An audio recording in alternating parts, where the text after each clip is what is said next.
Я приветствую вас, дорогие друзья, уважаемые гости и подписчики моего канала. Всем большое спасибо за то, что шумим мы вместе и делаем это с определенной периодичностью и регулярностью. Это всегда придает силы и немножко, помогает сообща разобраться в разных ситуациях, которые по-настоящему бьют, как из Бронзбойта.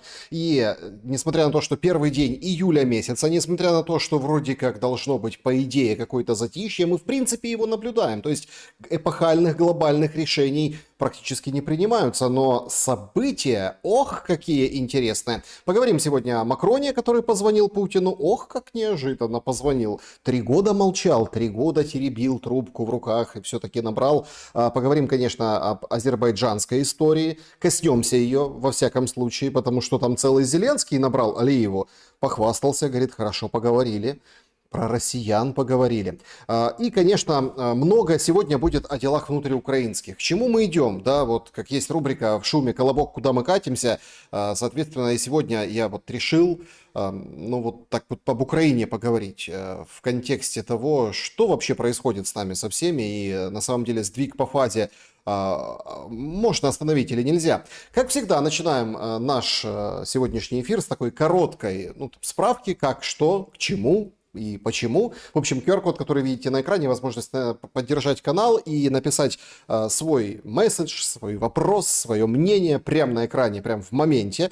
Если нет, то закрытый клуб зрителей, телеграм-канал Шелест, там можно оставлять свои вопросы, свои мысли и предложения. Естественно, то есть, конечно же, в предложку почта, колобок, куда мы катимся. Милости прошу, как говорится. Сегодня такой насыщенный день, но постараемся. Знаете, вот меня много критикуют, говорят, вот сколько там по 3 часа сидишь, Шелест в эфире, не имется тебе. Давайте сжиматься. Давайте, если есть такой запрос. Хотя вот много таких, которые говорят, нет, давайте, куда сжиматься? Мы только разогреваемся, только начинается все. Но традиции никто не отменял. Игра в города — это прежде всего, потому что штука объединяющая, штука по-настоящему хорошая. Значит, что важно? Да? Важно прежде всего начать наш сегодняшний опрос с такой заглавной, что ли, темы. Я бы очень хотел, чтобы мы в конце подвели итоги. Вот по какому моменту. Смена Кабмина и генералитета ВСУ. Зеленским, об этом все сейчас говорят, вот в этом месяце все произойдет, в июле имеется в виду, это к чему, что это будет? И голосуйте, пожалуйста. Заметают следы, а войну сворачивают, укрепляются, будут закручивать гайки еще сильнее, осенью зашатает «Будь здоров». Вот признак только того, что осенью начнется лютый, конечно, трэш и в военной, и в политической сфере. Или еще один вариант, это ни к чему. Просто идет разброд и шатание, и задача просто не выплескать всю воду, все удержать. И вот, в общем, ваше мнение очень важно. Да? Вот давайте как-то... есть лидер, да, уже у нас в голосовании, проголосуйте и вы в чате трансляции. Пока и поиграем в города. Винница с нами шумит. Ой, спасибо вам большое. Ровно. Донецк. Спасибо большое. Щелково, Московской области. Привет всем. Мира и добра. И вам тоже мира и добра. Значит, друг с другом уже действительно общаются, встречаются в чате, в прямом эфире. Это тоже приятно. Орел, Чернигов, Воронеж. Привет из Тольятти. Привет, Тольятти. Ставрополь приветствует. И Нарва шумит с нами. Это тоже здорово. Шуя с Сашей. Ой, Шуя с Шелестом. Замечательно. Значит, Ленинград, Петродворец, Гамбург, ворота в мир. Да, спасибо большое. Значит, Ялта, город счастья. Безусловно. Актобе, Казахстан. Тверь шумит. Воронеж. Значит, Осло, Харьков, ХТЗ. Вот прямо оттуда. Значит, Казахстан, спасибо большое. Гамбург, Антрацит шумит с вами. Белгород, Грузия шумит. Тверь шумит. Москва, Краснодон. Апрелевка. Олег Белопольский. Какое поэтичное название вашего населенного пункта. Апрелевка. Монреаль, Канада с нами. И, конечно, Вальгинский, Лотарингия, село Шум. Слушайте, в селе шум, не слушать шум, это, по-моему, преступление. Спасибо большое за то, что поддерживаете. Милан, вокзал. Слушайте, прям на вокзале в Милане, да? А какой вокзал? Наверное, железнодорожный. Слушайте, здорово. Привет из Запорожья, привет из Брянска. Дания. Дания, привет, Станислав. У датчан сегодня новости. Поговорим. Как бы срочку возвращают на этих 9 миллион датчан. Да, теперь хотят вооружать. Обратная сторона Луны тоже хорошо. Удомля. Ну, какое интересное название населенного пункта. Я всегда поражаюсь, да, нашей игре в города. Такие прям открываешь для себя чудеса географии. Иерусалим, Красноярск, Воскресенск смотрит, Ногинск. Сатурн, Харьков на связи. Но если Сатурн, то как бы сколько у вас колец? Давайте посчитаем. Балагоя, Ирландия, Лимерик, Италия, Флоренция на связи, Иерусалим, Ялта, Приднестровье. Ждем Россию, ну, ждите. Село Шпычини. Бишкек с вами, Москва. Привет из Испании, привет в Испанию. Челябинск, Питер, Черкесск и Ташкент. Коломыя с нами. Сатурн, Харьков на связи. Привет, Саша из Крыма, привет в Крым. Конотоп, Сумщина. Будапешт, Оренбуржье, Севастополь. Еще есть Коломыя была. Франция, Тольятти, Курск, город-герой. Все шумим. А где, как вот у Якова, да, где-где? Вологде, Вологде. Вот там мы и шумим. Друзья, ну, с точки зрения главных событий, таких достаточно тревожных, то что тревожных. Давайте все-таки не будем начинать с вот этой азербайджанской истории, задержаний и всего прочего. Начнем вот с другого конца. Путин провел разговор вместе с Макроном. 3 года не было этого контакта. Что обсуждали? Ну, как бы есть сообщение гораздо более подробное со стороны России, гораздо менее подробное со стороны Елисейского дворца. Говорили о Ближнем Востоке, говорили об Украине. И вот тут-то начинается самое интересное. Путин в очередной раз сказал, что, в общем, Запад, вы, поставляя оружие, только затягиваете войну. Урегулирование должно быть первопричин всего, как бы, всей войны, да, всего конфликта. И непосредственно, да, вот указал на это Макрону Путин. Так сообщили в Кремле. В Елисейском дворце там сообщение гораздо короче. В общем, Макрон призвал к политико-дипломатическому решению разногласий по украинскому вопросу и скорейшему, там, чуть ли не немедленному прекращению огня. Ну, то есть, первый абзац прям выставляют, да, Макрон за прекращение огня. Ну, а потом дальше контакты будут продолжаться. Понятно, что Ближний Восток, ситуацию с Ираном, ситуацию с Палестиной. Франция, кстати, не мычит, не телится. Она такая достаточно, вроде как на словах поддерживает Палестину.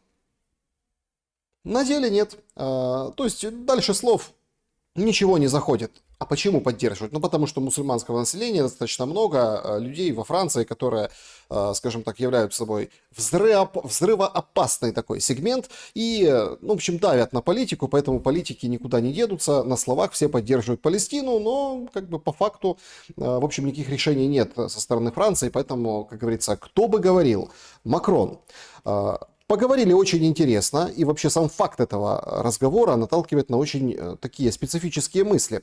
Ну вот буквально вот только на канале интервью «Прямой эфир с Мосейчуком» тот подозревает, что продают желающие, салфетная коалиция желающих продает Украину. Просто берет и продает, сдает, причем как бы в своих интересах в том числе. Отыгрывают, выторговывают свой интерес у Путина. Соответственно, Путин получает не просто контакт с коалицией желающих, а, судя по пресс-релизам этого разговора, достаточно очень классные позиции, новые позиции для Кремля. Многие, конечно, не видят в этом ничего такого, хотя сам беспрецедентный факт звонка. Однако, это же дело все на перспективу, куда все идет. По фронту. Все серьезно, наступление продолжается, несмотря на разные, скажем так, боковые тренды. В контексте, опять-таки, действительно, то, что происходит между Россией и Азербайджаном, это не боковой тренд, это серьезный тренд. Увязали разговор Макрона и Путина и в этой связи. Почему? Потому что Франция как бы за Армению, в Армении уже вовсю поднимается вопрос, в общем, поссорились с Россией и Азербайджан, и Армения. Армения рвется к европейским партнерам, мол, помогите нам обеспечить безопасность. Азербайджан как бы не шибко рвется к европейским партнерам, но, в общем, там туда тянется к Турции, к решению вопроса своего коридора в сторону Турции и как бы других вопросов. Но тут же как бы почва сыграла совсем иная. Да, вот эти задержания в Екатеринбурге, ответка со стороны Баку. То есть повод абсолютно другой. Но вроде как Макрон печется об Армении, поэтому вполне как бы увязывают вот эту ситуацию с Москвой и Азербайджаном, в том числе и с этим звонком. Не знаю, насколько это справедливо. Думаю, что геополитически Армении там очень мало было, и все-таки тут правду написали, да, вот все-таки это был звонок об Украине. И гвоздь программы – это завершение войны в Украине, потому что не тянет ВПК Франции, не тянет ВПК вообще Евросоюза в целом поддержание такой интенсивности, такого большого, ну вот честно, да, такого большого конфликта, такой большой войны. Ну, в общем, последствия мы увидим в самое ближайшее время. Нет, Макрон, конечно, сейчас выйдет, скажет о том, как он... Ну, вот это примерно как Шольц позвонил, помните? Позвонил Путину и требовал от него прекращения войны и, в общем, как бы мира, дружбы и жвачки. Но мира, дружбы и жвачки не будет, об этом уже все, по-моему, догадались. Но помните, когда Шольц звонил Путину? Какие были вопли, искры, брызги, слюни, сопли, слезы, крики, истерика прям со стороны Украины. Как это так? Вы звоните Путину. Вы, получается, Зеленский, да, тогда, вы Путину даете, как бы, вы выводите его из изоляции. Мы всем своим нутром, усилием, все, что можем, мы делаем со стороны Банковой, чтобы Путин оказался в изоляции, а вы Шольц ему звоните и выводите из изоляции. А тут что? А тут тишина в отношении этого звонка. Нет, ну, возможно, там доморощенные банковские политологи просыпаются и как бы чего-то там соорудят, какой-то конструкт, мол, смотрите, у России все плохо, она сыпется, Макрон протягивает руку с позиции сильного, потому что коалиция желающих — это самая сильная коалиция. Ну, вот такой бред будут рассказывать, и, может быть, так и будет. Но, опять-таки, если смотреть в корень ситуации, то этот звонок именно сейчас не случайен, потому что дела складываются плохо в украинском вопросе. К этому мы еще вернемся. Но про Азербайджан. Сегодня, ну, в общем, там история какая? Все уже в курсе, что Екатеринбург, большое задержание, 2 погибших, ну, там сначала от сердечного приступа, потом показали, и, собственно, Следственный комитет Азербайджана демонстрирует, что нет, там у них там не просто сердечный приступ, а смещение ребер, в общем, били, в общем, как бы убили. Об этом там пишут тоже разные издания. И вот, мол, ах так, вы там мучаете наших, мы возьмем мучить ваших. И начали мучить. Сначала главный редактор и зам главного редактора, причем, опять-таки, очень как бы тонко, да, написали: агентов ФСБ задержали в Азербайджане. Да ладно, в Азербайджане, в Баку агенты ФСБ. Ну, в общем, это оказались главные редакторы «Спутник Азербайджан». Главный и зам. Но на этом все не остановилось. Не остановилась, причем ни в одной, ни в другой стороне. В Азербайджане сегодня провели задержание в том же «Спутнике», представляете? Причем демонстрируют какую-то лютую ересь. Выстроили там на полусогнутых, руки за голову, давайте проходите, там гусиным шагом идите. То есть они вот так вот прям снимали вот друг за дружку на плечи. Там на самом деле, вот люди знающие мне подсказали, там небольшой двор на самом деле. Но они их вот так вот гоняли, как на физкультуре, понимаете? А потом, в общем, картинная история была. Достаточно картинная, а потом куда? Правильно, в Бусик. Ну и, в общем-то, после Бусика доправили их непосредственно в суд. В суде, ну, скажем так, не то чтобы сильно намного интереснее, но тем не менее. Вот их выстроили, поставили. Ну, я так понимаю, там мера задержания, что они должны быть задержаны. Обращаются максимально жестко. Их засовывают в эту клетку, да, и люди, которые вот, ну, надо же посмотреть общественность, смотрите, журналистов куча привели, и демонстративно на камеру, ну, сейчас будет немножко крупнее план, ну, в общем, они побитые, причем самое интересное, что вот их выставили как стена позора, вот показали специально в клетке. Ну, то есть, конкретно отмутузили хлопцев. Пацаны там молодые, как сообщают непосредственно Ну, там синяк под глазом, какой-то лоб разбит, в общем, все нормально. То есть отомстили. Отомстили и жестко. Дальше. Наклоняться обязательно, вот это все в наручниках, да, вот по очереди, гуськом. И, в общем, их заводят и ведут в камеру. То есть это показательная история. Максимальный эффект должен быть. Эффект ужаса и мощи, которые наводят азербайджанское государство, а в конце обязательно надо наехать оператору на герб. Вот так.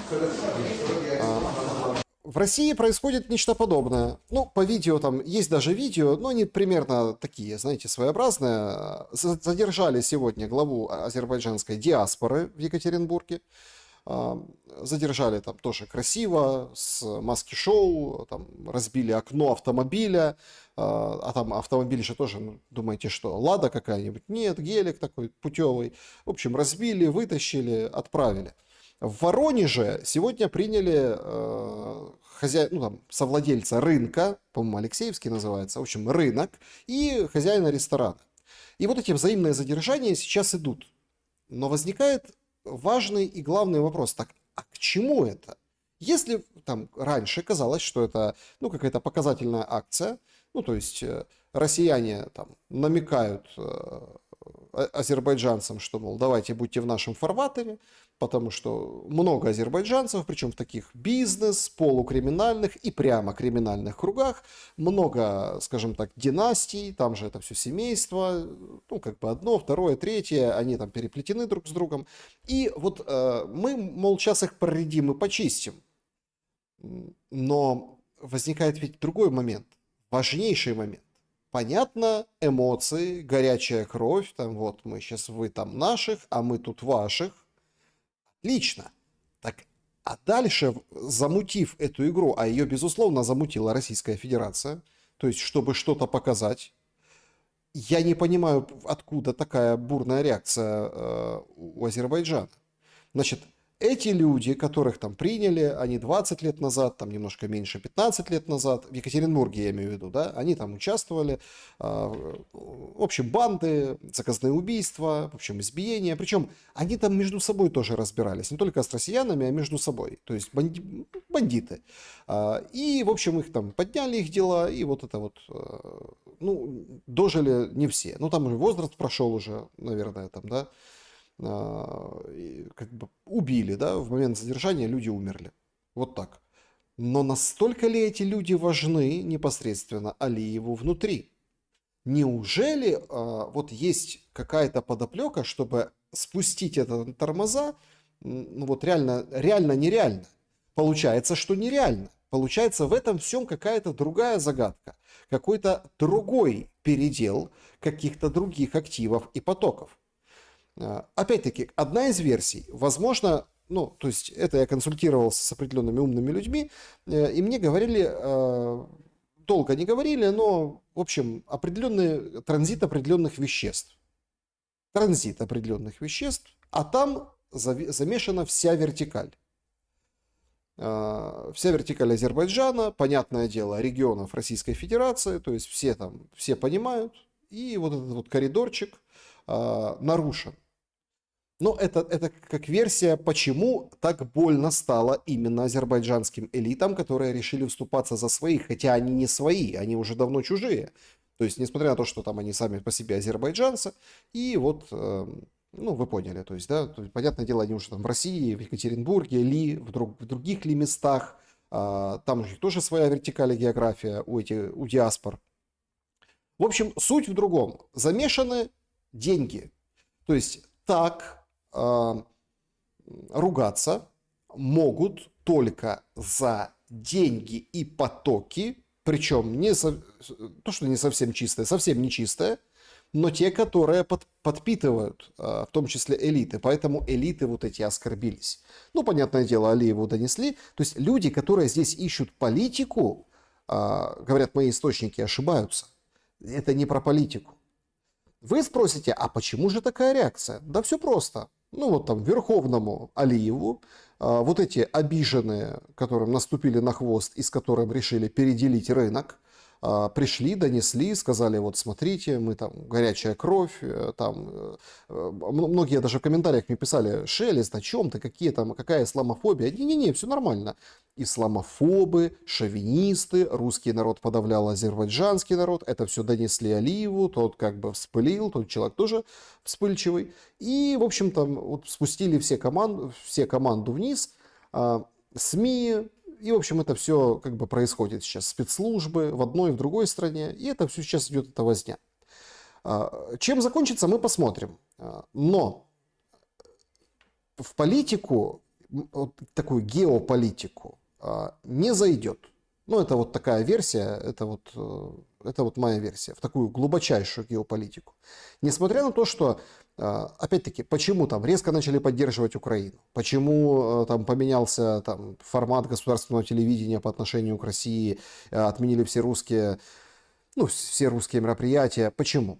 Потому что нужно было больнее уколоть, показать, демонстрировать свою, ну, скажем так, свою силу, в том числе внутри режима. Потому что сразу зададут вопрос Алиеву: алло, Алиев, ты чего? Смотри, наших там обижают, а ты ничего не делаешь. А что он может сделать? Только это. Потому что по факту Алиеву нет, политически имеется в виду, нет дела до вот этой истории с откровенными бандитами, ну, как бы которых задержали, пускай и с такой долгой отсрочкой. Значит, куда все может привести? Есть риск, что вот эта история с определенными ущемленными интересами или там новому переделу определенных потоков и схем, она отобразится на Азербайджане. Азербайджан действительно такая хорошая страна, там мудрые люди живут, но слишком уж большой интерес, большой куш на кону. Поэтому вот так себя повели элиты. Вопрос в другом. В том, что вот эти элиты, какую же власть имеют над умами? Вот тут задумываешься. То есть резкая смена парадигмы, риторики, там, медиа происходит буквально одномоментно. И люди, которые, в принципе, азербайджанцы, хорошие люди, нормально относятся к русским, а русские относятся нормально к азербайджанцам. Ну, понятно, что есть везде всякие. Везде есть всякие. Но в целом народы вот эта история может поссорить на определенный период, если слишком все далеко зайдет. Пока выглядит как, ну, такая битва силовиков. Силовиков, которые крышуют определенные потоки. Но первые в курсе и, скажем так, первые тоже никто не хочет уступать. Мое предположение: уступать, то есть смягчать риторику после вот этих показательных штук будет Алиев. Ну вот будет Алиев. Потому что объективно как бы потерь у Азербайджана, это классическое понимание, да, вот потерь, будет больше от какого-то полного разрыва. Но, в общем, поживем, увидим, как-то вот пятое колесо, как какой-то вот, не знаю, там, как заноза, как вот какой-то момент пользуется ситуацией, держа нос по ветру Владимир Зеленский. Провел разговор с президентом Азербайджана Ильхамом Алиевым, поблагодарил ему за поддержку Украины, народа и территориальной целостности. А другого не было повода, нет? Именно сейчас надо было поговорить и поблагодарить. Ну хорошо. Тоже, вот это интересно, тоже высказал свою четкую поддержку со стороны Украины в ситуацию, когда Россия издевается над гражданами Азербайджана и угрожает Азербайджанской республике. Опять-таки, пропаганда, анализ, политика, интересы. Чем, поймав даже там, незаконно умертвив во время процесса поимки отпетых, скажем, ну, таких клейма негде ставить, уже сидевших товарищей, да, уже таких с криминальным прошлым авторитетов, причем у себя в Екатеринбурге орудовавших, да, то есть Россия угрожает Азербайджану. Вот это вот очень интересный вопрос. Но Зеленскому виднее. Значит, соболезнования обязательно, потому что убили на территории России братьев Сафаровых. Уверен, что будут все как бы выяснены обстоятельства, нужна справедливость, опять ему нужна справедливость. У нас с президентом Алиевым одинаковое видение. Жизнь и честь каждого человека должны быть защищены. На эту фразу делаю отдельный акцент. Значит, нет, я не спорю. Вполне вероятно, возможно. Я просто не берусь оценивать. Ну, как бы Алиев хороший, там, по-своему, специфический, ну, там, хороший руководитель своей страны, лидер своего народа. Взял, как бы, по наследству от своего отца власть и, как бы, ведет Азербайджан к процветанию, и дай бог, и хорошо. То есть, азербайджанцы, Алиев, кто-то говорит, азербайджанцы не любят Алиева, кто-то говорит, там, любят, не любят, но, в принципе, это же Алиев. Я не спорю, что, может быть, для Алиева жизнь и честь каждого человека, достоинство каждого человека, это, ну, должны быть защищены. Собственно, это вот берет Зеленский вот так палец и вот эту ранку для вот элит, династически там повязанных, в том числе с екатеринбургскими, ну, вот этими диаспорянами, он берет и вот это вот начинает. Но не замечает, что такая в Украине честь и достоинство. Как с честью и достоинством в Украине? Жизнь, достоинство украинца защищены? Кем? Самими украинцами? А Зеленским? В общем, сразу вот эта фраза вызывает массу вопросов. Ну и понятно. Значит, вот была его там буквально в начале нашего эфира, говорит, обращение к народу. В общем, куча совещаний было подготовительных. Готовимся к встречам в Европе. Ну, то есть в Европе, отдельно в Дании. И, конечно, с нашими партнерами среди главных вопросов будет производство оружия, наши общие инвестиции, общие проекты. Ну, короче, проекты как? Вы даете деньги, покупаете оружие, делайте, может, да, то есть изготавливайте оружие, мы его берем и воюем с Россией. Значит, и много отмечается Дании, что вот она сейчас возглавляет Совет Европы, и это как бы в следующие полгода они будут результативными. Есть четкая информация, партнеры это подтверждают, что санкции для России действительно болезненные. И если давление увеличить еще, ну, вот еще чуть-чуть надавить, это будет толкать Россию действительно думать о том, что кроме фронта, о чем-то еще, кроме фронта и ненависти к соседям. Ну, понятно, слава Украине и так далее, и тому подобное. Значит, по поводу Дании. Ну, для Дании, конечно, это как бы нечто. Да? Сегодня сообщили, что женщины, мужчины с 18 лет призываются на срочку. 11 месяцев теперь будет их срочка. Там считают, сколько, ну, есть статистика, сколько этих там тысяч вооруженных сил составляет Дания, там всего 9 миллионов населения, теперь как бы разрастается эта история. Почему? Потому что есть вызовы для Дании, для Европы, соответственно, готовятся воевать. С кем? Понятное дело, с кем. С Россией готовятся воевать. Поэтому вот возвращают срочку. Довольны ли датчане возвращением срочки или нет? Вопрос спорный. Потому что я показывал когда-то в каком-то шуме, что в Дании произошел такой очень интересный конфликт датчанина и пакистанца. Да? То есть, говорит пакистанец, вы рожаете по одному ребенку, а у меня он 5 бегает. Я вот сейчас приехал, мы вас просто выдавим. Просто вот выдавим физически с ареала нахождения вот этой маленькой Дании. Вас 9 миллионов, кто вы? Ну, там, условно, там, да, вас там 5 миллионов, нас ого-го сколько будет. Поэтому вполне вероятно, что эта тема, и это, кстати, очень, очень правильная версия на самом деле. Вот эта вся история, когда все говорят, вот, европейцы не хотят воевать, европейцы ничего не могут. Нет, они могут, просто у них немножко горизонт другой планирования. И, судя по всему, вот эти все бесполезные мигранты, Там Трамп сегодня полетел на тюрьму на болотах для мигрантов, да, туда всех отправили нелегальных, и вот он тут хвастается. Тут проще, их в армию отправят. Ну, вот этих мигрантов отправят в армию. Ну, то есть коренное население по минимуму, а этих по максимуму. И так, собственно, и попробуют, ну, в общем, чтобы они были полезны тому или иному государству или там всей системе Евросоюза. Соответственно, это еще один, ну, такой мячик, заброс, подумать, а действительно ли мы не готовимся вот к войне большой, имеется в виду Третьей мировой в полнокровном смысле этого слова, не в каком-то гибридном. Ну, Европа, конечно, с председательством Дании в Евросоюзе должна еще кое-что Зеленскому. Что именно?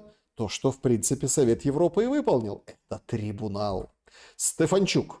Он нам рассказывал вчера, там, позавчера обсуждалась тема выборов, но сегодня другая тема, гораздо более интересная.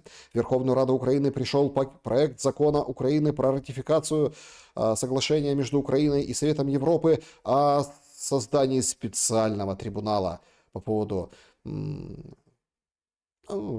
преступлений и агрессии против Украины. Это обязательное условие для того, чтобы, значит, соглашение было подписано 25 числа.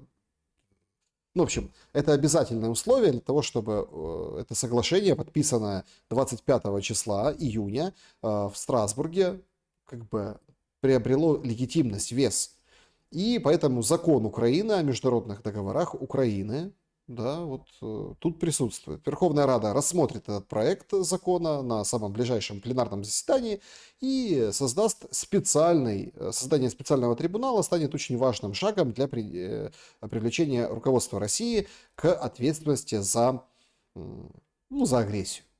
То есть у нас вот еще какой должок. Ну, теперь как бы они вроде нам подписали соглашение, а мы вот должны каким-то вот образом тоже вот закон, да, чтобы это все было очень легитимизировано. Вообще этому трибуналу посвящают много, скажем, времени.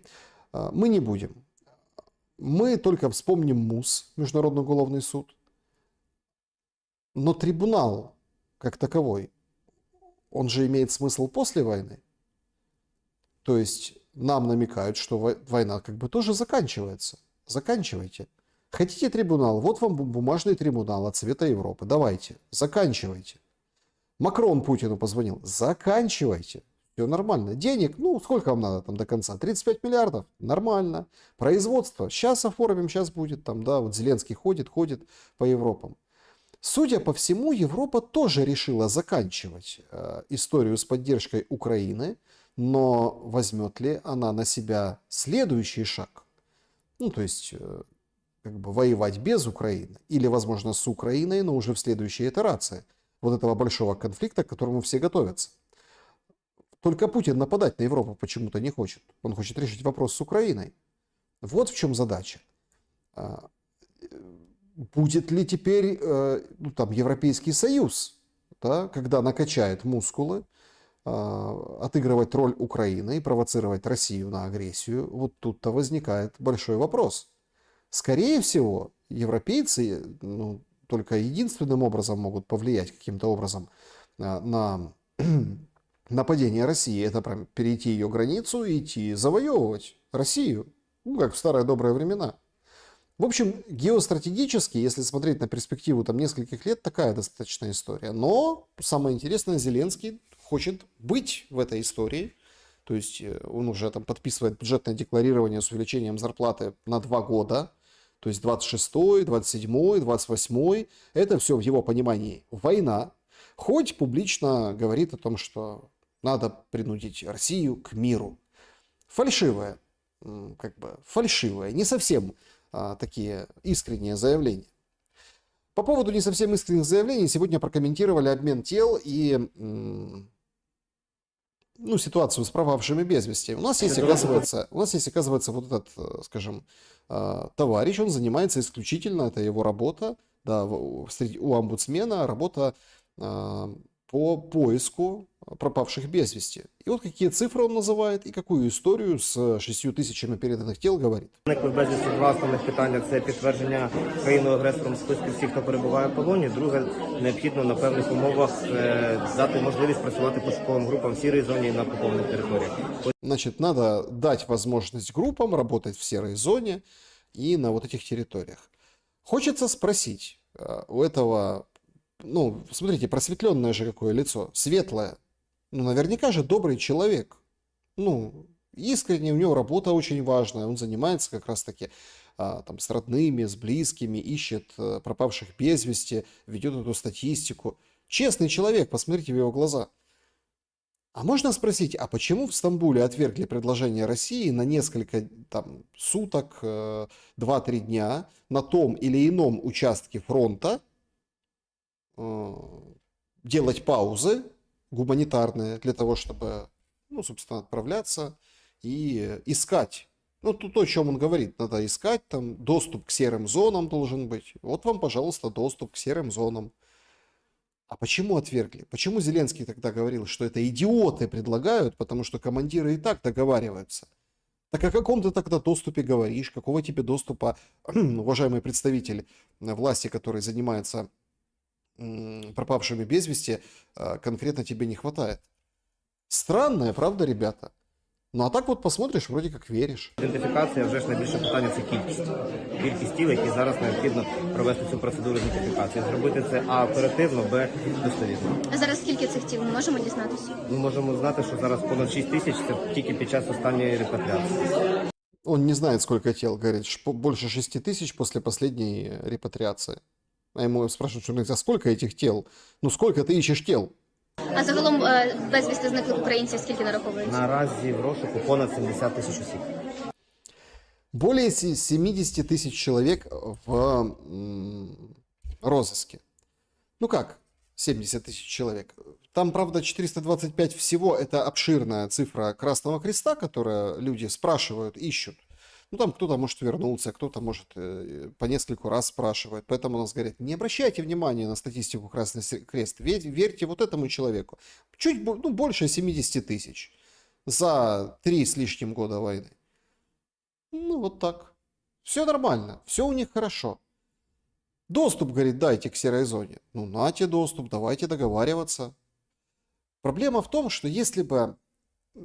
Вот опять-таки, мы в миниатюре видим ту же самую ошибку Стамбула. Ту же самую. Потому что если бы в 2022 году договорились, то тогда бы не было бы всего того ужаса, который есть сейчас. Если бы в 2025 году, в мае в Стамбуле договорились и пошли бы на условия, вот эти говорят, да, давайте, то есть конкретно от Покровска до Константиновки мы 3 суток не стреляем, запускаем бригады, все там забирают поле боя, да, вот павших, кто-то, может, раненый, выживший, и, в общем, эвакуация. А потом опять, а потом на другом. Не было бы этого галопирующего, вот правда, галопирующего захвата украинских территорий, которые мы наблюдаем последние 2 месяца. Не было бы. Даже физически бы не успели. Только скажи «да». И линия бы фронта так бы не двигалась. Сегодня Deep State публикует вот такую инфографику. Динамика оккупации в разрезе месяцев, в квадратных километрах. Ну и вот мы видим здесь там ноябрь, да, это пик, да, ноябрь, потом декабрь, январь, февраль, март, апрель, все так как-то понятно, переговоры, Трамп, все дела. Май 449, ну это квадратных километров насчитали Deep State. Июнь 556. А я же помню, как нам рассказывали, друзья, не ведитесь, ну там в мае, да, действительно, там за последние месяцы только, да, вот большой скачок вперед, а в июне там чуть меньше в июне. Не-не-не, не чуть меньше, чуть больше. То есть это тренд, как бы, который уходит вверх. Больше и больше территорий захватывается. И захватывается, ну, что называется, захватывается, что называется, как по нотам. Вот, пожалуйста, карта Deep State. Хотя она уже отстает, она уже не совсем верифицирует все, что как бы положено верифицировать. Вот обновление, да, за сегодня еще не было, за вчера. Ну, пожалуйста, Коптево. Это вот этот каскадная история. Район Доброполья, Петропавловки, это туда огибание Покровска.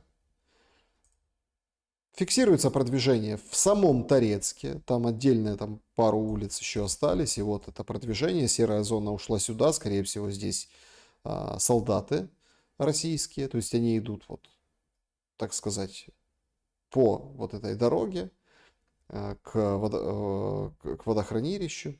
Это вот прямо, да, прямой в лоб удар в сторону Константиновки. Вот вы видите.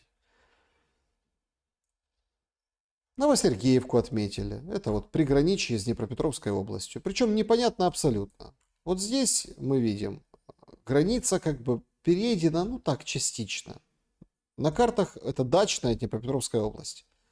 На картах российских, то это как бы достаточно серьезный кусок, да, в Днепропетровской области, и в самом дачном идут бои с вывешиванием флагов. То есть на самом деле серая зона не здесь, серая зона уже здесь, и дачная уже как бы атакуется и бомбится.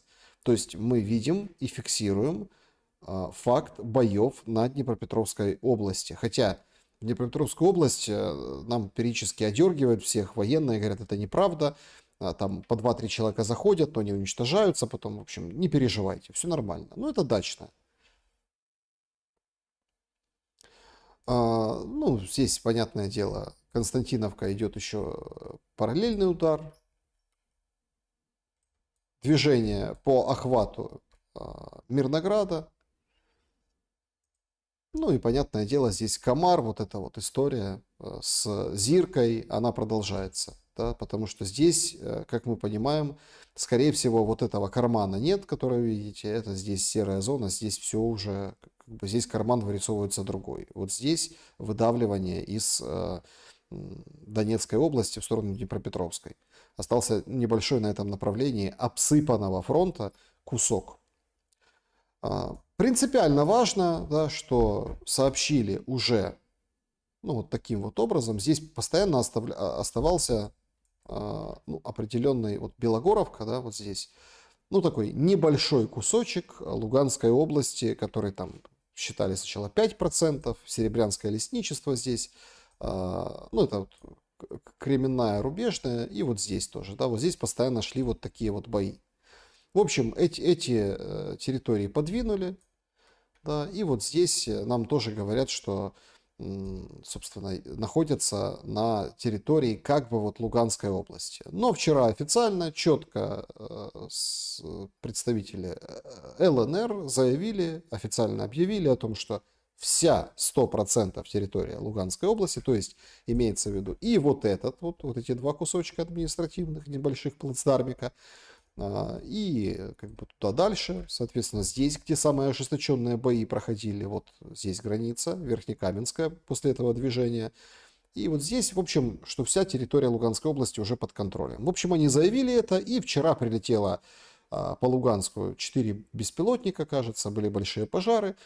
По Донецку ударили Шторм Шэдоу и тоже дронами, в общем, по центру города. В городе Луганске и в городе Донецке по этому поводу пожар. Также было шумно в Ростове, и еще был удар там за 1300 километров, которым гордятся, завод «Купол». Тот, который как бы производит в Ижевске определенные виды дронов. Ну, то есть военный объект, поразили, смотрите, 1300 километров дроны долетели. Вот такая вот ситуация на самом деле на фронте. Хотя тоже вот, да, ситуация на фронте. Принципиально хочется рассмотреть сейчас еще одно направление, это Купянск. Значит, Купянск обходят, опять-таки, Кондрашовка, Мирная, да, вот здесь. Ну, это Московка, да, Московка называется, но он как бы Мирная, переименованная, потому что с Москвой связано название. То есть мы видим здесь, вот на этом берегу Оскола, как бы Петропавловка, Подола, Песчаная, идут бомбежки, бои, и сам Купянск, судя по всему, скоро войдут уже в сам Купянск. Почему говорю, что, судя по всему, скоро войдут? Да потому что новости оттуда, ну, такие, не самые радужные. Хотя, надо отдать должное. Руководитель городской военно-гражданской администрации старается как может. Останньою інформацією, місто зруйновано на 90%. Чи ця цифра не збільшилася за останній час? Значит, приходит глава этой администрации там, на интервью. Пришел, там это думка, то есть, да, вот он садится, говорит, 90% не увеличилось за последнее время. Люди, вдумайтесь, 90% города разрушено. Журналист спрашивает, не увеличилось за последнее время? Это как 91, 95, 100%? Вот это, наверное, ответ она ожидает услышать. Но этот непробиваемый, конечно. На жаль, збільшилась Збільшилось, говорит. відсоток, це вже підходить до 100, десь 95% міста 95, 96% это как этиловый спирт. 95% города разрушено, говорит руководитель города, военно-гражданской администрации городской.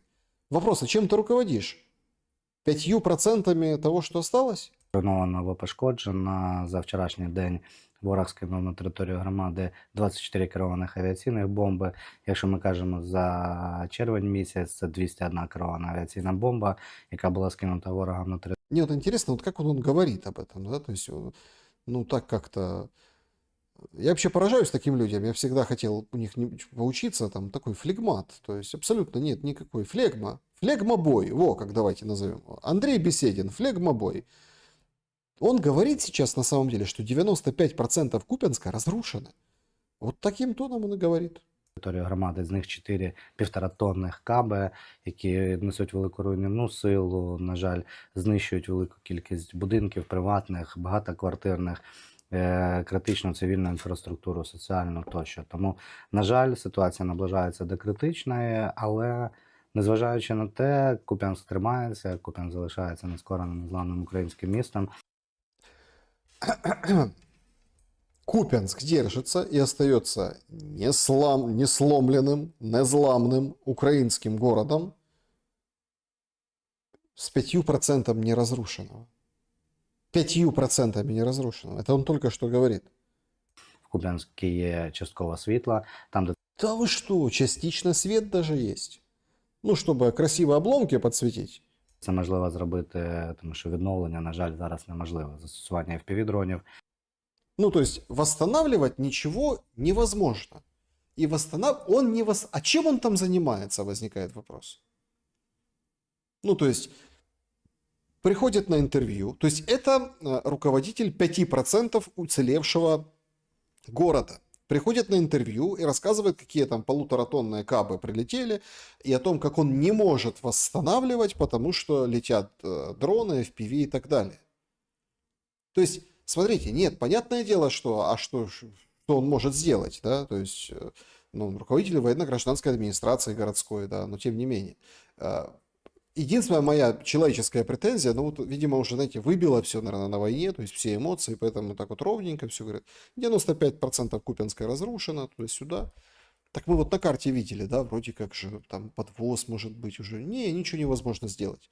Так а что, а зачем тогда его держать, этот Купянск, раз ничего невозможно сделать? Ну вот, зачем там ложить людей? Зачем там, ну вот что, повоевать в руинах? 95% это города нет. То есть Купянск превратили, ну вот там Торецк показывали, да, там Авдеевку, ну там пытаются как-то наладить жизнь. Бахмут там, кстати, да, тоже все, собственно, снесли. Но тем не менее, это как бы несокрушимое украинское місто. То есть парадокс. То есть война идет ради войны. Держаться за Купянск получается не за что. Только за квадратный метр территорию, обломок, речку Оскол в военном смысле. То есть это полигон, это плацдарм. Если 95% Купянска нет, то это уже не Купянск. Причем не особо больно говорить об этом, потому что там я кучу раз проезжал, кучу раз там был в Купянске в своей жизни. Но тем не менее. Ну вот такой уровень руководителей. Ну ладно, Купянск. Тут вообще зрада подъехала, лютая. Киев, говорят, все. Не самое защищенное место в Украине в плане ПВО. Представляете? Человек-эксперт, который разработчик дронов в Украине. Ну, как бы производитель. Київ дійсно може стати найнебезпечнішим містом. Уже стає. Дивіться, я коли виїжджав на перемовини з німецькими, французькими партнерами по відрядженню, чи то в відпустку, там, минулому році, позаминулому році, я казав, коли вони боялись інженерів своїх направити, я казав, дивіться, сьогодні Київ одне з найбезпечніших міст в світі, тому що в нас стільки комплексів ППО різного типу, Айріси, Патріоти і так далі, ще залишені засоби із радянських часів, що ви можете приїхати, тому що долітає 10%, 15% було, да? Интересно, как его слушают внимательно вот эти собеседники, ну типа оппоненты или кто там. Значит, 10-15% долетало, это типа, поэтому, если там чего в Киев, приезжайте. Это считается защищенный город. Це тоді, коли було насичення ППО і менша масштабізація, масштабування засобів враження, шахедів, ланцетів, там, ракет, балістики і так далі. Зараз переламалась ситуація, і я можу сказати, що Київ іде до того, що буде найнезахищенішим містом, тому що не вистачає засобів враження.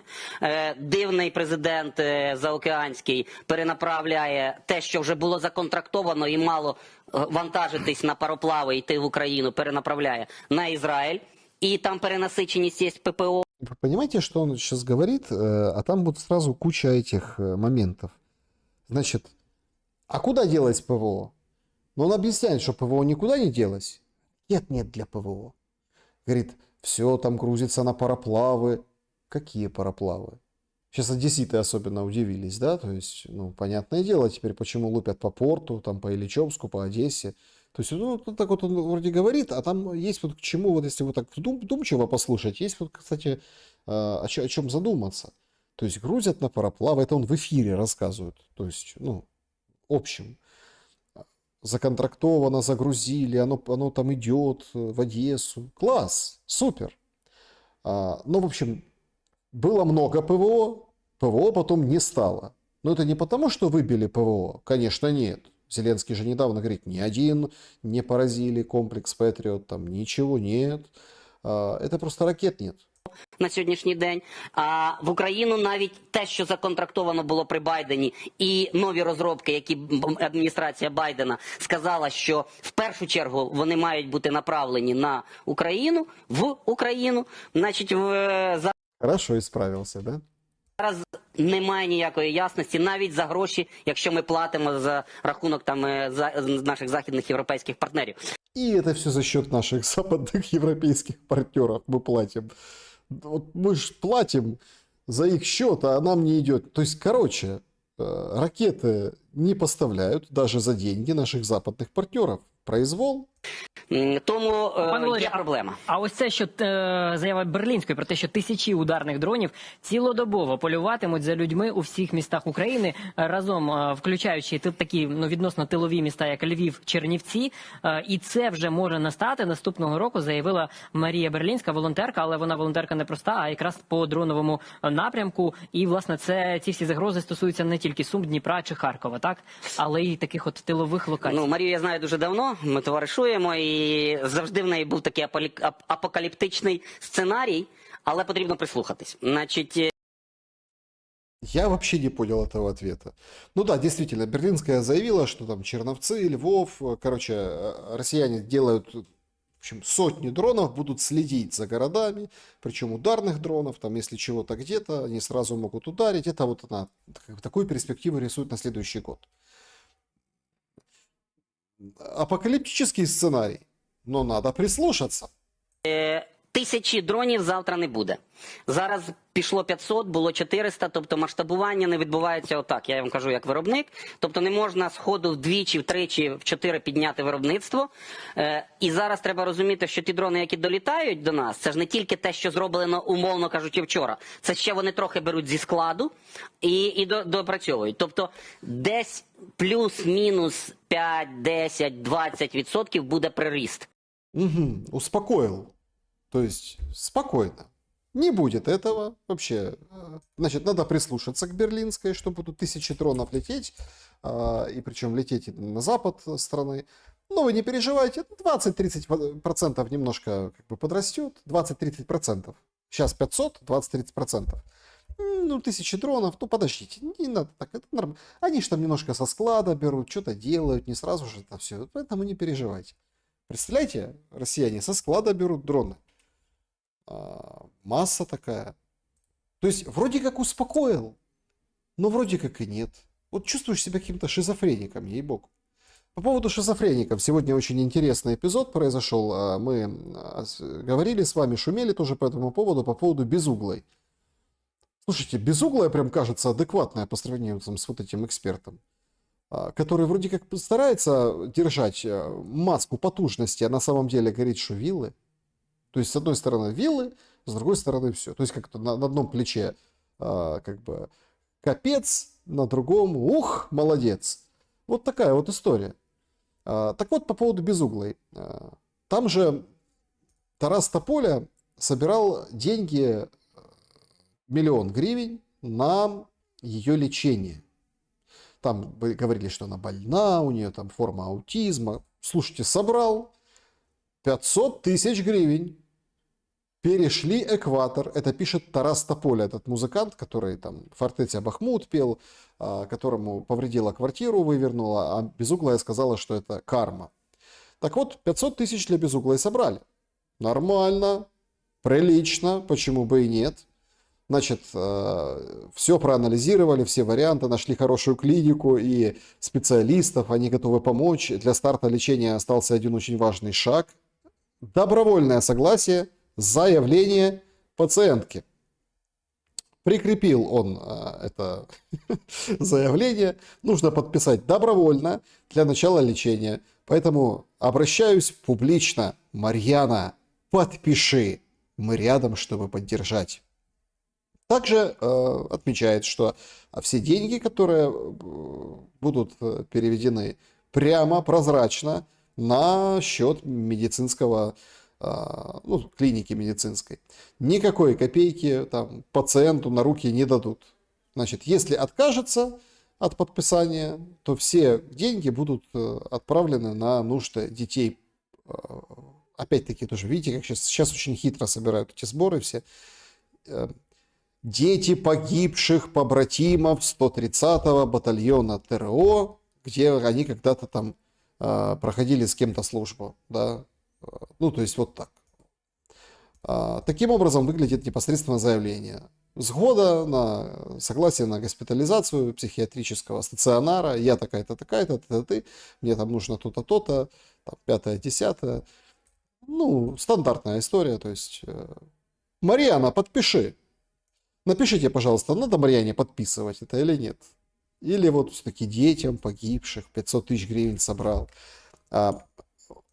Есть такое выражение в украинском языке. Вода в гузне не вдержится. Ну, то есть не удержал он как бы 5-й точкой эту воду. Собрал бы 1 000 000, хотя бы там хайпанул. Но сборы туго идут, поэтому 500 собрал, а там когда там тот 1 000 000? А надо же сейчас, а то уже все забудут, что у него квартиру вывернула, а Марьяна над ним, ну вот так вот высказалась. Но, тем не менее, по поводу денег. Слушайте, Бутусов интересные вещи рассказывает. Говорит, выделяют деньги на фортификацию, а все не туда, все как бы пилят, неподконтрольно. І у нас це все ще погіршується тим, що у нас немає єдиного центру, який відповідає за це будівництво. У нас за організацію оборони відповідають військові, Генеральний штаб, а за будівництво оборонних споруд відповідають військово-цивільні адміністрації. 2 гілки. Представляете, 2 ветки. Значит, там военные, там администрация. Да, не с кого спросить. Це про те, що я кажу, що потрібна координація, неважливо навіть ким, але має бути центр відповідальності. А зараз нема. Військово-цивільні адміністрації кажуть, а нам такий проект дали військові, ми будуємо те, що нам дали. А військові кажуть, а вони будують не те, що ми хочемо, а те, що їм зручно. В результаті ми втратили десятки мільярдів гривень на абсолютно непотрібні споруди, які наші війська не використовували і не використовують зараз. Це абсурд. Оце Абсурд. Пустые окопы. Те говорят, нам дали вот этот чертеж, вот мы сделали, деньги получили, потратили, все, принимайте. Те говорят, а нам не надо. до розмови. А чи вистачить у нас ресурсів і людей? Чи є в Україні гроші? Ну от я вам хочу сказати, ми на ці оборонні споруди витратили так за роки війни, я вам зараз скажу мінімальну цифру, ну так десь 30-35 мільярдів гривень. 30-35 миллиардов гривен.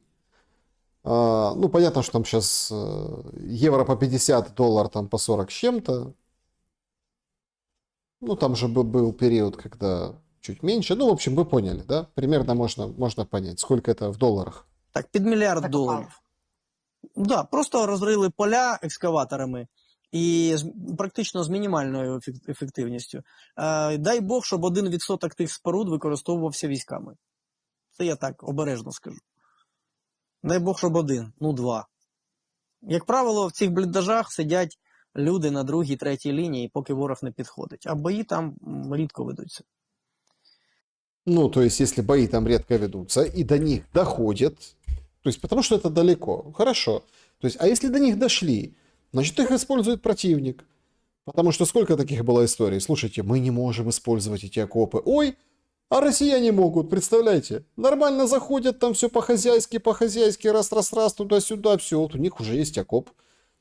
Они уже теперь, когда идут вперед, они уже опираются на этот окоп, вырытый за деньги, от которых военные украинские отказались, которые там вырыты как-то по-другому. Может, они вообще окопы для наступления россиян роют, а не для обороны, потому что не хотят в них воевать и обороняться, уходят дальше. Или наоборот, там в лисьи норы забываются. Это тоже, конечно, история, да, вот в прошлом шуме мы говорили с вами. Военные вообще много чего не понимают. Не понимают, так, а как вообще с деньгами, то есть обращаются в тылу, представляете? За той час, який я у війську, в мене виробилися дуже категоричні, я б сказав, навіть максималістичні.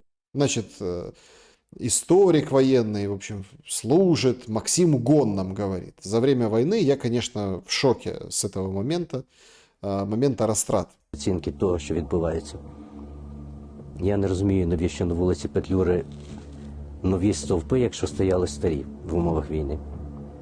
Как то? Чтобы на них висели те, кто поставил столбы. І не розумію, скільки можна перекатувати асфальт навіть там, де є яма, яку можна об'їхати. А зачем объезжать яму? Вообще не по-европейски как-то. Как-то объезжать яму. Максим Гон, не гони, нормально все. Смотри, как хорошо и красиво. Иди служи, а мы не будем ездить по ямам. І не розумію, скільки треба бруківки рівнянам, щоб вони вийшли на вулиці і сказали владі, вистачить. Выстачить, тому що йде війна. Ну а как без брусчатки? Брусчатка это вообще как бы схрон.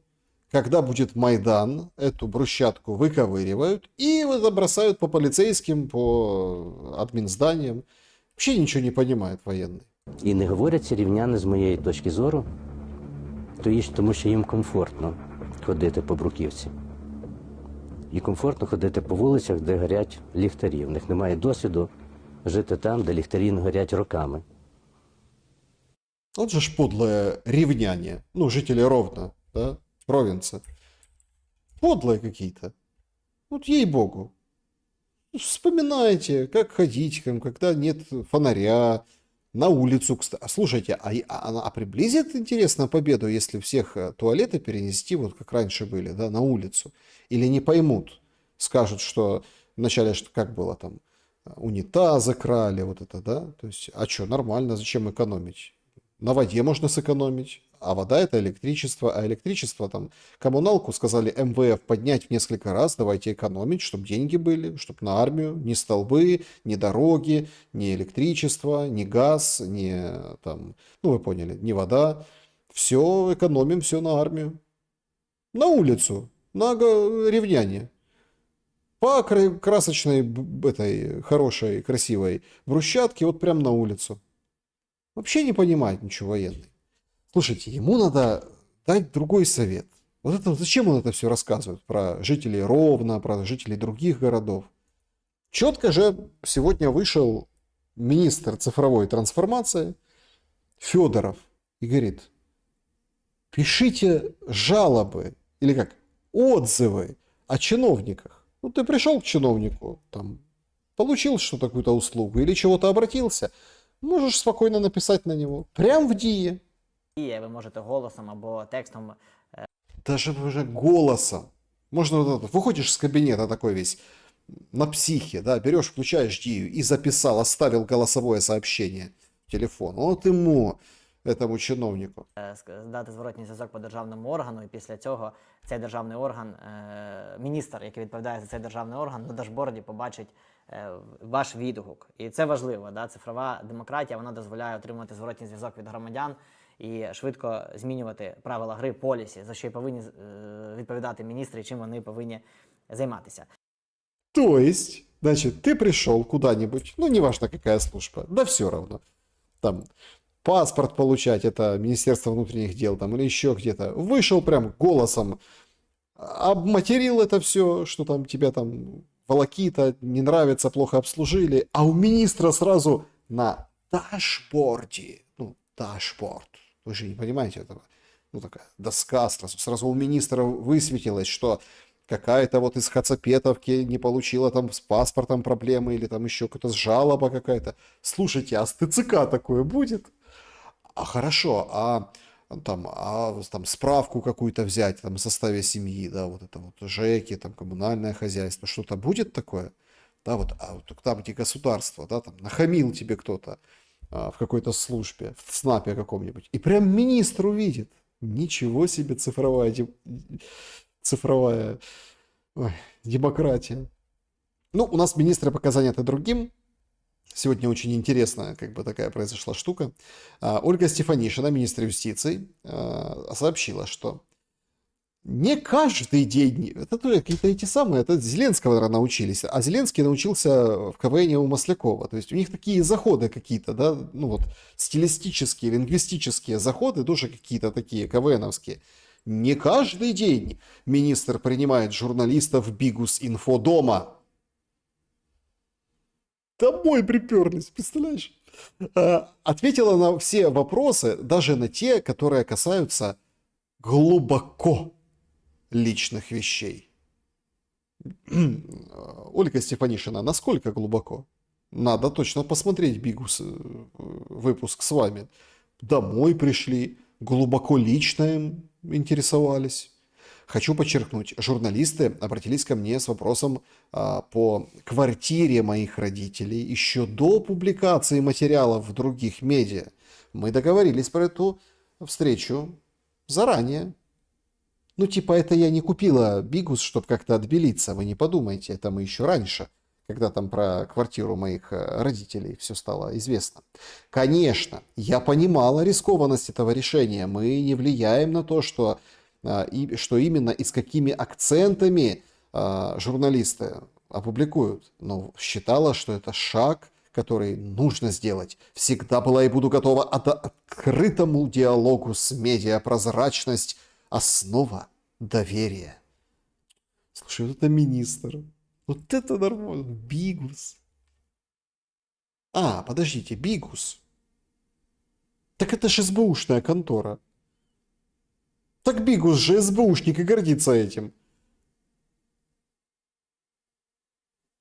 Но все складывается. Тогда, конечно, можно и о глубоко личном. Ну, вот этот министр точно, если увидит на дашборде какую-нибудь тетю Клаву из Хацапетовки, которая там чего-то нахамила где-нибудь там какая-нибудь служба, да, она точно поможет сразу же. Ну и многие, конечно, сравнивают эту историю с Россией, вот это воровство. Ну, это так, если без юмора, знаете, по поводу там военного по фамилии Максим Гонда, вот этот, который про Ровенцев говорил, который не понимает, зачем столбы, зачем то, когда война. Ну, вот смотрите, Россия, Иванов, зам Шойгу, вместе еще с одним товарищем. Все, 13 лет тюрьмы, ну, по-моему, 12,5 с конфискацией. Приговор. Не, понятно, нам попытаются обжаловать, понятно, что там будет еще что-то, может быть, там что-то скостят какие-то, но очень четко, показательно. Воровал, конфискация, все, вперед из песней. А где у нас эти Тимура и Иванова? Ну, где эти люди? Где Резников, где еще кто-то? Какие-то министры. Нет, просто тихонечко в лес уходят все. С денежкой, без денежкой никто не знает. Но тем не менее, вот кто-то скажет, а зачем? Ну, показуха тоже в России, да, там, видимо, там насолил, там что-то где-то не поделился, еще что-то. Ведь в России там крали, крадут и будут красть, а это все там специально, чтобы народ успокоить. Ну, смотрите, какая история. Тут тоже есть такой момент. Сегодня вот сообщили о вот этой, ну как, новой приблуде. Не сказать, что это шибко такая разработка, но это вот интересная штука. Это дрон с солнечными панелями, российский. То есть дрон на солнечных панелях. Он может играть вообще роль спящего дрона. Он может атаковать вообще, он долго может находиться, он подпитывается от солнца, сразу раз, и в нужный момент отработать.Об этом рассказал украинский специалист по РЭП, беспилотникам, этот Флэш, Бескрестнов, или как фамилия его. Ну, в общем, Флэш, да, позывной Флэш, я его показывал когда-то. Он говорит, вот такая вот разработка. Все, берут обычную там, ну, как вот на калькуляторах, видите, там эти черненькие. И все, и дрон становится вообще внезапным. То есть долго может сидеть ждать, долго может быть в воздухе, долго может где-то находиться. То есть абсолютно по-другому меняется. Нет, конечно, там, Тимур Иванов к этому не имеет отношения. Но вряд ли бы вот это вот все люди выдумывали. Да, вряд ли бы это все внедрялось в какие-то там передовые разработки. Если бы вот так безбожно крали. Нет, мысль идет и в одной, и в другой стороны, потому что на кону жизнь и смерть. Но тем не менее, как бы нужно иметь ресурс, чтобы догонять какую-то мысль. Пока там где-то ноздря в ноздрю, где-то россияне опережают, где-то мы опередили, а потом они догнали, перегнали, а нам же тоже нужно идти вперед. Ну, то есть вы понимаете вот эту историю. И это не останавливается, так как трековый велосипед. Пока крутишь, покуда и, в принципе, результат у тебя есть. Ну, вот так как пример, да, что есть. Тем временем в Украине своя история. Потрясающая, я вам хочу сказать, идеологическая. Дробович был в Институте национальной памяти, его сменил Алферов. Ну, вроде как сменил и сменил, ну, думаешь, ну, потише стало, нет этого Института нацпамяти дурного. Нет, все нормально, все хорошо. Дело Дробовича, Вятровича У нас дуже живет. часто порівняють порівнювати Гітлера з Леніном. Ой, Леніном. Ну, перепутал Ленина и Путина. Ну, немножко перепутал. В общем, идет речь о сравнении Путина и Гитлера. Ви знаєте, але як можна порівняти людину, яка мала німецьку освіту, яка була художником, яка була вихована на філософії і, власне, культурі Німеччини високої, і порівняти з цим уйлом? Ой, ну там, понятно, запикано, вырезано. Как вообще можно такого человека, как Гитлер, такого высокоинтеллектуального, как можно сравнивать с Путиным? А ніяк. Це не люди, які не можна порівняти. Як можна порівняти німецький народ, який вихований на законі, на слухняності, з етикою протестантською або католицькою, але потужною християнською етикою, з народом, який живе там, на Сході, з гоблінами цими. А і вони мають свою назву, росіяни, безпечно. Ну, це, знаєте, коли почали казати орки, та ні, не орки. Орки – це колишні ельфи, а ці ж реально росіяни. Тут не порівняти по наповненнях. Хоча механізм такий. А по діях так. А по діях так. Ну, по действиях, конечно, по действиях, да. Короче, орки, чтобы вы поняли, не надо так называть россиян, не надо обижать орков, потому что орки, они в прошлом были эльфами, а эти не были никогда. Гоблины, фу на них. Директор Института национальной памяти хвалит Гитлера, говорит, некорректно сравнивать с Путиным. Погодите, а чем тогда пропаганда вся украинская занималась все эти 3 года? Они что говорят, мы там все, Путин в бункере, вот это все. Не, некорректно, потому что тот же какой был утонченный человек.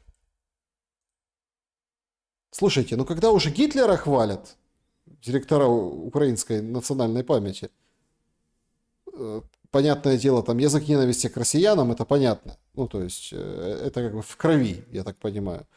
Но когда уже речь идет о Гитлере в хороших тонах, тогда все становится понятно. Чья это память и чья это нация? Нацизм или нация?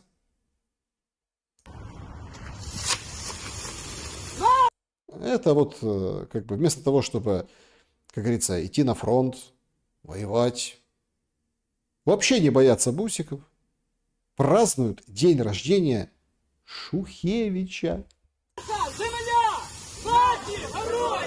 Наша земля, наші герої, наша земля, наші герої, наша земля, наші герої, наша земля, наші герої.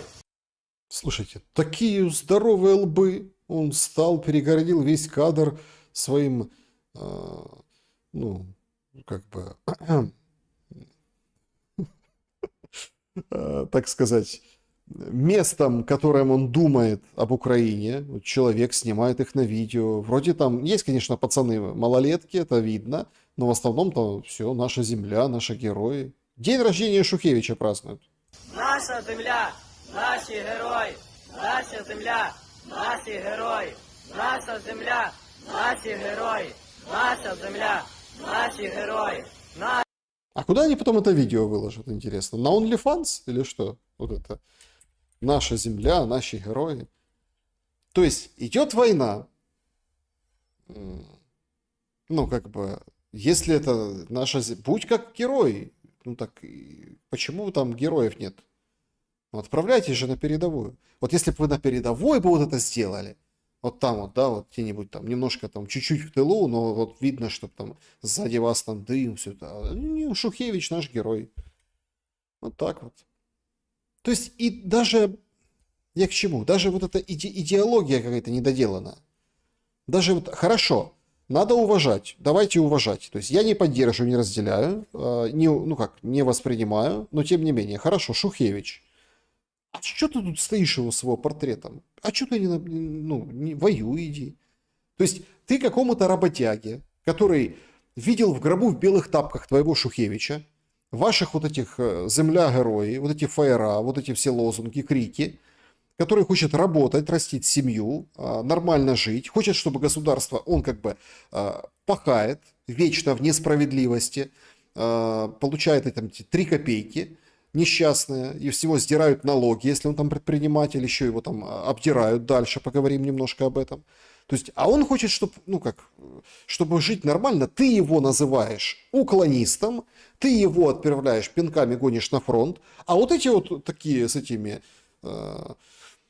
с задницами, понимаете, со стабилизатором на телефоне, вот GoPro, понимаете, вот они вот здесь. То есть их никто, получается, не гонит и не говорит, не, это ж патриоты. А обычные люди, ухилянты. Львов, маршрутка. Скандал! Що розікрали? Воїнні варті віку, нічого нема. А їхні хлопці не воюють. А воюють лапи від кого попало. Я не знаю, якщо ви воювали, ви добровольцем чи вас лапи. Значит, сцепился водитель маршрутки, его задолбали, говорит, какие-то, кто там воюет, кто там не воюет, вот это, ну, то есть высказался прямо, там, переслушайте. А к нему пристал в форме, говорит, 9 утра, минута молчания, останавливай. Ну, там, все должны остановиться, все должны, там, минута молчания. Водитель во Львове против, тот на него наезжает.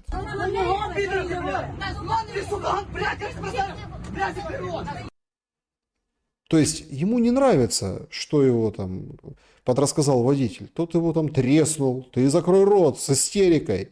Скандалище. Минута молчания не остановили. Представляешь? Ну, такая вот такая вот Украина.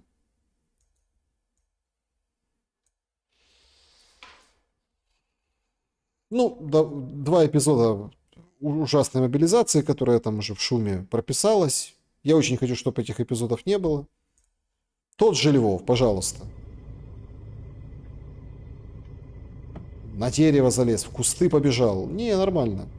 Схватили, крутят за шею, погнали. Давай, давай, давай, родину будешь защищать. Потом минуту молчания будут требовать в маршрутке за тебя. Залазь в бусик. Кормленые такие бегут, смотрите. Все. Львов. Сегодняшний.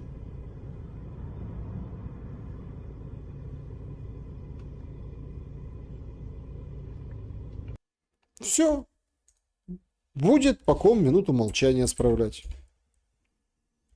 Эти воюют, эти не воюют. Какая минута молчания? Получи, водитель, в дыню, что не остановился и не почтил память героев. А вот герой. Но это еще ладно. То есть герой там нашли, вытащили из кустов. Вот этот герой.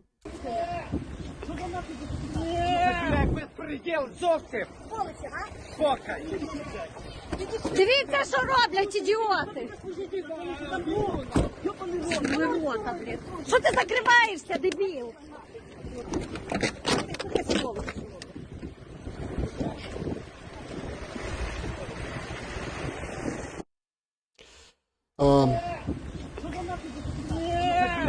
Значит, я еще раз включил, смотрите, в чем дело. Вот этот человек, который кричит непонятным голосом, и второй, которого там тоже как бы тянут, вот этот человек, он болен. Ну, он, давайте так подберем, душевно больной человек. Ну, с диагнозом. То есть он даже кричит вот так вот, да, то есть, ну, не своим голосом. Он, ну, реально хватают кривых, косых. Понимаете? Он в мирной жизни еле выживает. Ну, понятно, там, состояние такое, там же всякое же, да, это болезнь. А там он умрет. Но вот этим всем им плевать. Им нужна галочка в план. Им нужно, ну, вот как все говорят, я читал сегодня в комментариях, говорят, слушайте, ну зачем вы называете, там, это же ваши воины, вы их называете там на мясо. Так как это кто? Если он чисто туша, чтобы вот так отметить, что все, план внесли. А планы раздают. Это просто что-то с чем-то, а не система. Планы раздают. То есть сегодня там раскрыли какого-то дельца, который там любительскую футбольную команду крышевал, брал с них там деньги, сколько там $1000 за отсрочку, и они как бы любительская футбольная команда играла в футбол с отсрочками. А вот этого душевно больного человека, которого в нормальном обществе, ну, надо, ну, как людям, жалеть, ну, среди добрых людей. Нет, понятное дело, там разные отношения там к людям душевно больным. Но в целом общество, да, ну так, это правильно. То есть, ну, должны как бы дать ему жить, чтобы он не мешал другим, но и в то же время, чтобы там возможности имел какого-то там развития, там, хотя бы жизни элементарной, пройтись по улице, погулять, подышать воздухом. Он прогулялся, подушал воздухом. Вот такая вот мобилизация. Еще один, тоже, если так, пошли мы по Западной Украине. Убийца Фарион, ну, которого судят. Он, не он, но, в общем, судят. Сегодня такой интересный прецедент. Выяснилось, что у него были как бы дела, он знакомился с делом Стерненко и мэром Днепра Филатовым. Представляете? Ну, как бы намекая, что, наверное, следующая эта серия должна была быть, а следующий должен быть Стерненко и мэр Днепра Филатов. Будь де були написані прізвища, там останні так, що там немає людей, які були громадськими діячами, які захищають українську мову. Це по-перше. І по-друге, що взагалі те, що стосується цих контактів і цих файлів, те, що окрім періоду режиму, там немає нічого, що вказувало на національну незалежність до громадських діячів, які захищають українську мову. Немає нічого пов'язаного з іншим, крім Лінь Період, громадськими діячами, які захищають українську мову. Ну, в общем, там со звуком плохо. В общем, люди, которые там что-то защищают, и украинскую мову, или проукраинские, или еще какие-то... Короче, мэр Днепра в шоке. Стерненко не видел, отозвался, что об этой новости не отозвался. Мэр Днепра в шоке, говорит, елки-палки, а что ж вы меня не предупредили? А если бы меня, как Фарион, а меня чего не предупредили? Как это против меня покушение? Вы же милиция, ну, полиция, вы же должны как бы предупреждать, защищать. Я бы там тоже что-то там по своим каналам. В общем, обиделся Филатов на Министерство внутренних дел. Но вернемся к мобилизации. Вот знаете, сегодня вышла статистика о том, что рекорд в Украине по количеству школьников. Значит, вот таким вот образом выглядит эта статистика. Уменьшение количества школьников в 24-м, ну, имеется в виду, наверное, учебном, то есть 24-25, то есть в учебном годе, 24-й год и 21-й год. И вот здесь вот очень интересно, да, то есть там Киевская область меньше, Киев меньше процента, Киевская область минус 2%, там Запад минус 6, минус 4, минус 8, минус 7, Одесса минус 10, Николаев 15, понятно, тут уже 33, 54. В общем, по данным, у нас катастрофически мало школьников осталось. И людей увозят. Людей, ну, детей имеется в виду. Люди пытаются спасти от этого всего. Причем и мальчиков, и девочек. И мальчиков, и девочек. Перевести. Каждый 10-й школьник украинский, он учится, ну, на удаленке. Учится в школе, ну, как бы, сдает, типа, экстернат, это называется, как-то так. То есть, понимаете, уровень проблемы.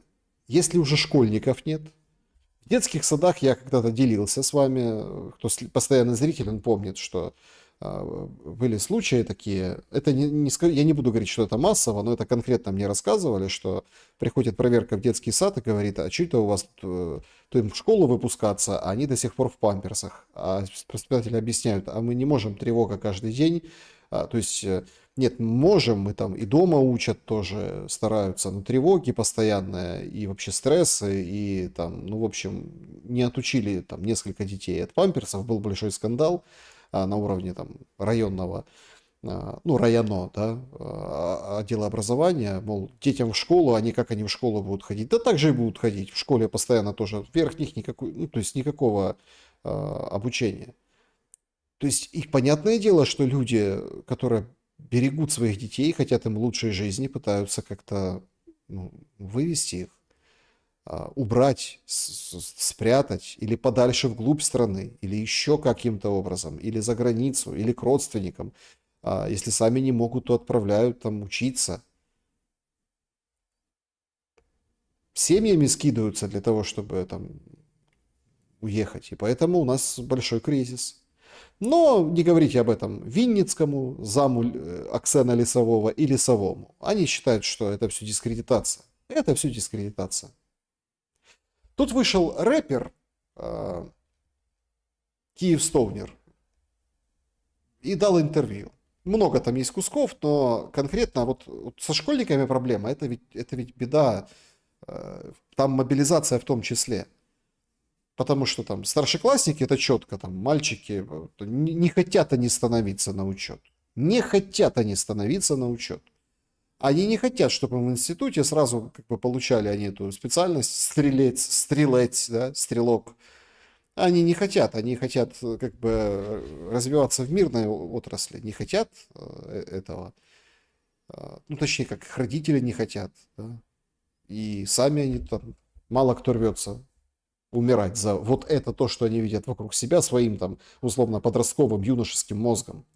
Так вот, Київстоунер видав базу. Як ти думаєш, коли закінчиться війна, чи будуть у нас чекати російських зірок і в Росії наших зірок? Ну, он же типа звезда, поэтому там у него вопрос, да, то есть у этого, ну, этот подкастер, да, этот подкастер, он там и, вы видели, и в шуме его показывал, там, то с какими-то эскортницами, то с какими-то известными людьми, но он Київстоунер тоже, там, рэпер, там грибы тает лед, и в России, и в Москве выступал, то есть, ну, он такой киевлянин, там, типа, дворовой такой считается, ну, в общем, тоже вынужден был уехать. Ну, у него там паспорт, по-моему, американский есть, поэтому вроде как уехал. Но неважно. То есть звучит вопрос. Вообще русских звезд будут дальше принимать после того всего, что случилось? Честно хочу тебе сказать, Вася, вообще не интересно думать о таких вещах. Давайте для начала закончится, потому что мне кажется, что после войны будет еще хуже. Помимо того, что на нас напали, у нас есть еще очень много людей внутри страны, которые делают так, что жить там невозможно. И вот это вот самое страшное, когда помимо того, что на тебя наступает враг, у тебя еще есть враги в правительстве и в правоохранительной системе. Как вообще люди могут жить, зная, что они не могут выехать со страны? Так типы вообще, какой у них может быть мотивация, если они не могут не выйти на улицу? У меня типы сидят, знакомые, по полгода дома. Ну не По полгода дома сидят. По полгода. хочет он идти умирать, нет у него мотивации. Когда он сидит, знает, что там те нахуй 15 там лутают в день степа, который выезжает, и они там все ездят на мерседесах, на геликах, на хуйликах. Вот эти военные, которые, понимаешь, тиктоки снимают. Но они на это смотрят, и они знают, что они не хотят идти голимым пехотинцам, понимаешь, погибать. Надо думать о том, как типов нахуй принимают. Люди с колясками гуляют, дети остаются на улице. Их за шиворот пакуют машины, забивают, убивают. Как людям жить в этом? Как блогеры все молчат о том, что происходит в стране. Давайте об этом поговорим. Що тоді робити, якщо ці методи вони не працюють? Когда по беспределу забивают человека и увозят его на смерть, ну это ж неправильно, да? Значит, что нужно сделать? Нужно другой подход. Ну, смотрите, там что нужно делать, другой подход, но по сути, а в чем он не прав? Не, он, конечно, не прав, то, что он говорит по-русски, но опять-таки по-русски. То, как он говорит, даже вот напишите в шуме, пожалуйста, там в чате, в комментариях, если смотрите в записи. Ну, это же не русский язык. Ну как, он русский, но это же, он даже сам признавался в этих, этот Київстоунер, говорит, так а вы думаете, я по-русски говорю? То есть, да? Вы думаете, я говорю по-русски? Я говорю там по-киевски, по-своему, по-дворовому, по-троещински, да, там, на Отрадном, там, вот эти тусовки. То есть, я говорю вот здесь, я дома, я у себя. Ну, он уже как бы не дома, не у себя, но тем не менее. То есть, а в чем не прав? А в чем несправедливость? Беспредел, да, по беспределу. Ну, то есть, там есть еще отдельные еще какие-то фрагменты, то есть, но тем не менее. То есть, интересно будет, посмотрите. То есть, ну, напишите, что думаете про Київстоунера и про, ну, то, что он сказал по этому поводу. Так а кто эти люди, которые внутри страны являются врагами? Тут Министерство юстиции, ну, это вот Стефанишина, которая там общалась вообще по-честному, договорилась заранее с агентами СБУ БИГУС, да, для интервью про квартиру и вообще так открытая ко всему. Ее ведомство, Министерство юстиции Стефанишиной, представило нам кандидатуру нового омбудсмена. Нового. Ну, это, у нее там Карпенко Карова, он там артист. В общем, этого будущего омбудсмена решили как бы у него поспрашать. Чего да как. І от він вийшов на от такому от шоу. От зараз насправді досить близько десь 40% українців в побуті далі спілкуються російською мовою. І навіть більше того, вони спілкуються зі своїми дітьми. От, приходиш на дитячий майданчик, і батьки з дітками маленькими. Ну, тільки треба говорити не вот, а ось. Ось, не вот, а ось. Ну, это Вовка Остапчук. Ну, ладно, ему можно. Он там то с одной пожил, то с другой, то теперь вот вроде как, не знаю, с кем-то еще. Ну, такой медиалев. Ну, в общем, такое у них шоу. Вот они позвали вот этого будущего, ну, номинированного будущего, скорее всего, и будет, потому что от Министерства юстиции, омбудсмена, и вот его пытают. Спілкуються російською. Ти розумієш, що ця дитинка, якій 3 роки, 4, 5, 6, вона далі буде спілкуватися російською. Як перервати цей ланцюг? Моя думка така. Наказом, штрафом цього не досягнеш. Не буде за кожним кущем Абсолютно, сидіти це просто волонтер. нереально, що були кожні там, як там, представники омбудсмена, інспектори. Мовний інспектор. Мовний інспектор або інспектори. Ну, слушайте, дед, конечно, такой колоритный, но говорит здравые вещи. На всех там не представишь каждому инспектора. А что делать? А как? Наверное, сейчас что-то умное скажет. Наверное, сейчас скажет какие-то программы развития, о том, что нужно, наоборот, взять русский язык и от него как бы, ну, не то, что там запретите, там, а как бы отталкиваясь от него, да, то есть, да, вот как бы вот от русскоязычных как-то их как-то по-доброму, наверное, да, привернути, да, пригорнути в український язик. Ну це просто нереально. І уявіть, які кошти потрібні, щоб саме за кожного куща посадити інспектора. Слушайте, а жадный, да? Это ж так бы он, конечно, посадил возле каждого куста інспектора, но денег надо много. Він правильно І щоб більше, найголовніше, ось, на мою думку, це треба, ну, я б звернувся до батьків. Щоб вони подумали про майбутнє тих своїх дітей, з якими вони спілкуються російською. Окей, ви говорите з ними російською. З якою метою? Щоб вони її знали? Якщо захочуть, знатимуть. Не, подождите. То есть вы с ними говорите по-русски, с какой целью? Да с такой целью, что там родители там мои говорили со мной по-русски. Хотя тоже как по-русски, да, тут сложно назвать это русским языком. Говорили, как говорили, там, ну, по-русски в основном, но, понятное дело, с какими-то вкраплениями, кто-то там, у матери было меньше, у отца было чуть больше, там, украинских слов. Сказать, что я был там чистой воды суржик, нет, не могу. Но подождите, пришли потом в школу, ну, вот мое поколение, вот этих родителей, к которым он хочет обращаться, этот будущий, типа, Кремень-2, пришли в школу, там выучили правила украинского языка и русского языка. Все. И все прекрасно поняли. Произношение, правила, все нормально. То есть дома все говорят на комфортном языке. Там, когда вставляют русские слова, украинские слова, там, ну, нормально общаются, все понимают. В какой-то обстановке, ну, с кем-то, там, на международном, если там международные какие-то контакты, в основном, конечно, все русские знают, там, иностранцы, да, все говорят с ними четко, по-русски, понятно, без этих вкраплений, они понимают друг друга. Если там официальная какая-то история, или там украинскоязычная, там, публичная какая-то деятельность, государственная, там, бумажки, все четко говорят на украинском языке. Опять-таки, классическом, понятном. То есть, а в чем проблема? Что должен, с какой целью? С такой же точно целью можно сказать, а подождите, а вы учите украинский язык, а с какой целью? Чтоб он знал или что? Ну так он и так будет ее знать, украинскую мову. Наприклад, російську знаю, пробачте, за свою творчу діяльність краще за росіян. Ось, але моя рідна мова українська, тому я і спілкуюсь, і з ким можу, ви свідок, намагаюсь виправляти і таке інше. Але я це роблю як? Наказом, штрафом чи як? Ні, прикладом. Прикладом. Лагідно, а я б сказав добротливо, є таке хороше слово. Ну, в общем, у нас будет мовный омбудсмен добротливый. А в чем же добротливість заключается? Вот еще один фрагмент интересный. Молодь звертається до російськомовного контенту, до музики. Так, це правда. Питання до вас, а як це зробити, щоб вони цього не слухали?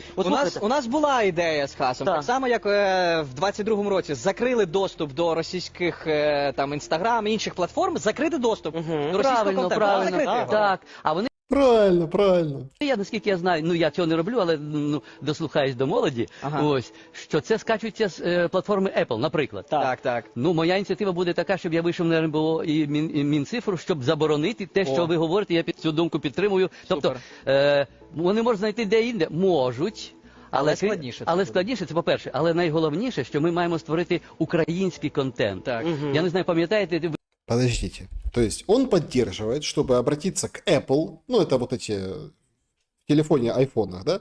Ну и, наверное, если Apple, то и, понятное дело, Google, а Google это там YouTube Music, ну и так далее, да? То есть обратиться, чтобы все, что по-русски поется, песни, не звучало на территории Украины. То есть он поддерживает этот механизм РСНБО. Ну, это вот когда вот на меня ввели санкции на территории Украины, не показывает контент, который там делаю я, да, то есть, да, вот точно так же она с певцами. Всех певцов Apple, что все вот запретили на территории Украины, я буду обращаться, я поддерживаю. Слушайте, вообще такой добрый дед какой-то, добротливый. И говорит, не, это, конечно, они найдут, но это будет сложнее. Слушайте, вообще интересно рассказывают. Братів Гадюкіних. Так, звичайно. О, так яке покоління, скільки людей виросло на цій музиці, українській музиці. Молодь звертається до російської мови. Ой, браты Гадюкины эти уже, бедные несчастные. Слушайте, эти браты Гадюкины, там, Океан Эльза и все остальное. Чем мешает на платформе русскоязычная музыка создавать новых братьев Гадюкиных? Или там Океаны Эльзы? Или делать свою музыку? Да ничем не мешает. Создавайте, делайте. Ну, почему нет? А запрещать зачем? Или получается, что там как бы качественнее создают, а вы боитесь конкуренции? Так это вообще о другом. Музыкальная конкуренция, это о другом. Это стили, звучание. Понятное дело, там все на все похоже последнее время, там последние лет 20, да, может больше. Но тем не менее, аранжировки, это люди, там, мода, люди там как бы зависают на этом. Ну так сделайте круче. Неважно на каком языке. Вот все там прыгали там под этого диджея, который там пел про время, да, с крестом на маске. Так он вообще по-немецки пел. Вообще не пойми, кто его там понимает, этот немецкий, да, ладно, там английский. Ну там и другие какие-то моменты. То есть если песня кочевая и хорошая, качественный контент, вообще по барабану на каком она языке. Так делайте контент тогда качественный, а не запрещайте это, чтобы было только вот это. Ну то тут есть вопрос о добросовестной конкуренции. Плюс эти все запреты все обойдут. Ну, в общем, умный дед, будущий министр, будущий языковой омбудсмен. Замена Кремля. Кремнезаменитель у нас растет. А по поводу вот этих шоу Остапчука с этим партнером Остапчука, они вообще, конечно, это потрясающе, что у них идет на шоу. Это вот так по-украински, ей-богу. Я вот, извините, что много времени сегодня в шуме этим двум ребятам этому проекту уделяю, но я прям прозрел, ей-богу. Социальный эксперимент. Все арестованное жилье надо отдать нуждающимся. В Україні стартує новий соціальний експеримент на рівні держави. Арештоване житло роздаватимуть. Перше, в Україні в таке житло зможуть заїхати жити військові, ветерани, переселенці та ті, хто втратив квадратні метри через війну. Значит, если у вас арестовали жилье, то туда могут заехать ветераны, переселенцы, вот эти все, кто там, да. Слушайте, вообще инициатива. Супер просто, а? Класс. А популярная какая, наверное, будет тема?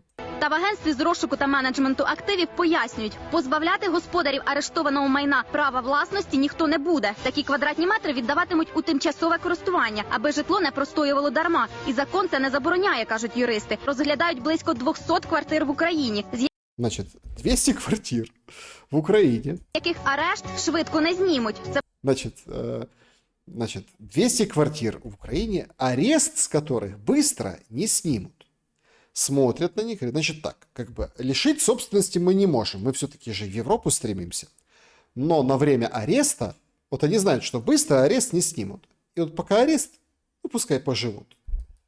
Слушайте, собачье сердце, ей-богу. А зачем вам столько квадратных метров профессору Преображенскому пришли? Надо подселение вам. Вы понимаете, какая история? буде житло середнього класу від 40 до 70 квадратних метрів. Елітну нерухомість не братимуть, аби через неї не виникали суперечки. Мова йде про однотипну, подібні квартири, одно-двохкімнатні, загального середнього вжитку. Тобто елітна нерухомість, яка може бути, наприклад, з дорогими ремонтами, меблями, оснащеннями, або яка належала відомим політикам, олігархам чи державним зрадникам, наразі в даному проєкті не розглядається. Ну, успокоили всех политиков, госизменников там. Не-не, это вот арестованное. Арестованное передадим. Все, не переживайте. А что с правом собственности? А мы его обойдем. А кому оно нужно? Арестовали твою квартиру, отдадут, там сейчас будет жить, вот ветеран будет жить. Ветеран придет, скажет, ух, Вот это я арестован. А если, вот интересно, паспорт заберут, а имущество арестованное? А как его... В общем, потрясающая страна, страна возможностей. Сегодня в интернете вирусится вот это вот... те квартиры, которые будут точно доставаться, наверное, по этой программе, хотя и по другой. В общем, прикалываются риэлторы. Эксклюзивный дизайнерский ремонт. Квартира в Киеве продается за 39 тысяч долларов. Дизайнерська двохкімнатна квартира в Києві тепер зі знижкою всього-навсього 40 тисяч доларів на місяць, і ви будете власником ось цієї неймовірної краси. Тут у нас стиль хай-тек, лофт, А тут все стили, и хай-тек, и лофт. Я там даже вижу, если так вглядеться в ржавчину, элементы барокко. ретро-стиль. Все на світі, що можна було сюди вкласти в цю квартиру, і в цю ванну вклали. Ванна кімната. Тут у нас кухня. Подивіться на цю неймовірну кухню з подарунком повним та газовою плитою. Раз. Далі. Это подарунок полный, это подарок, трехлитровая банка.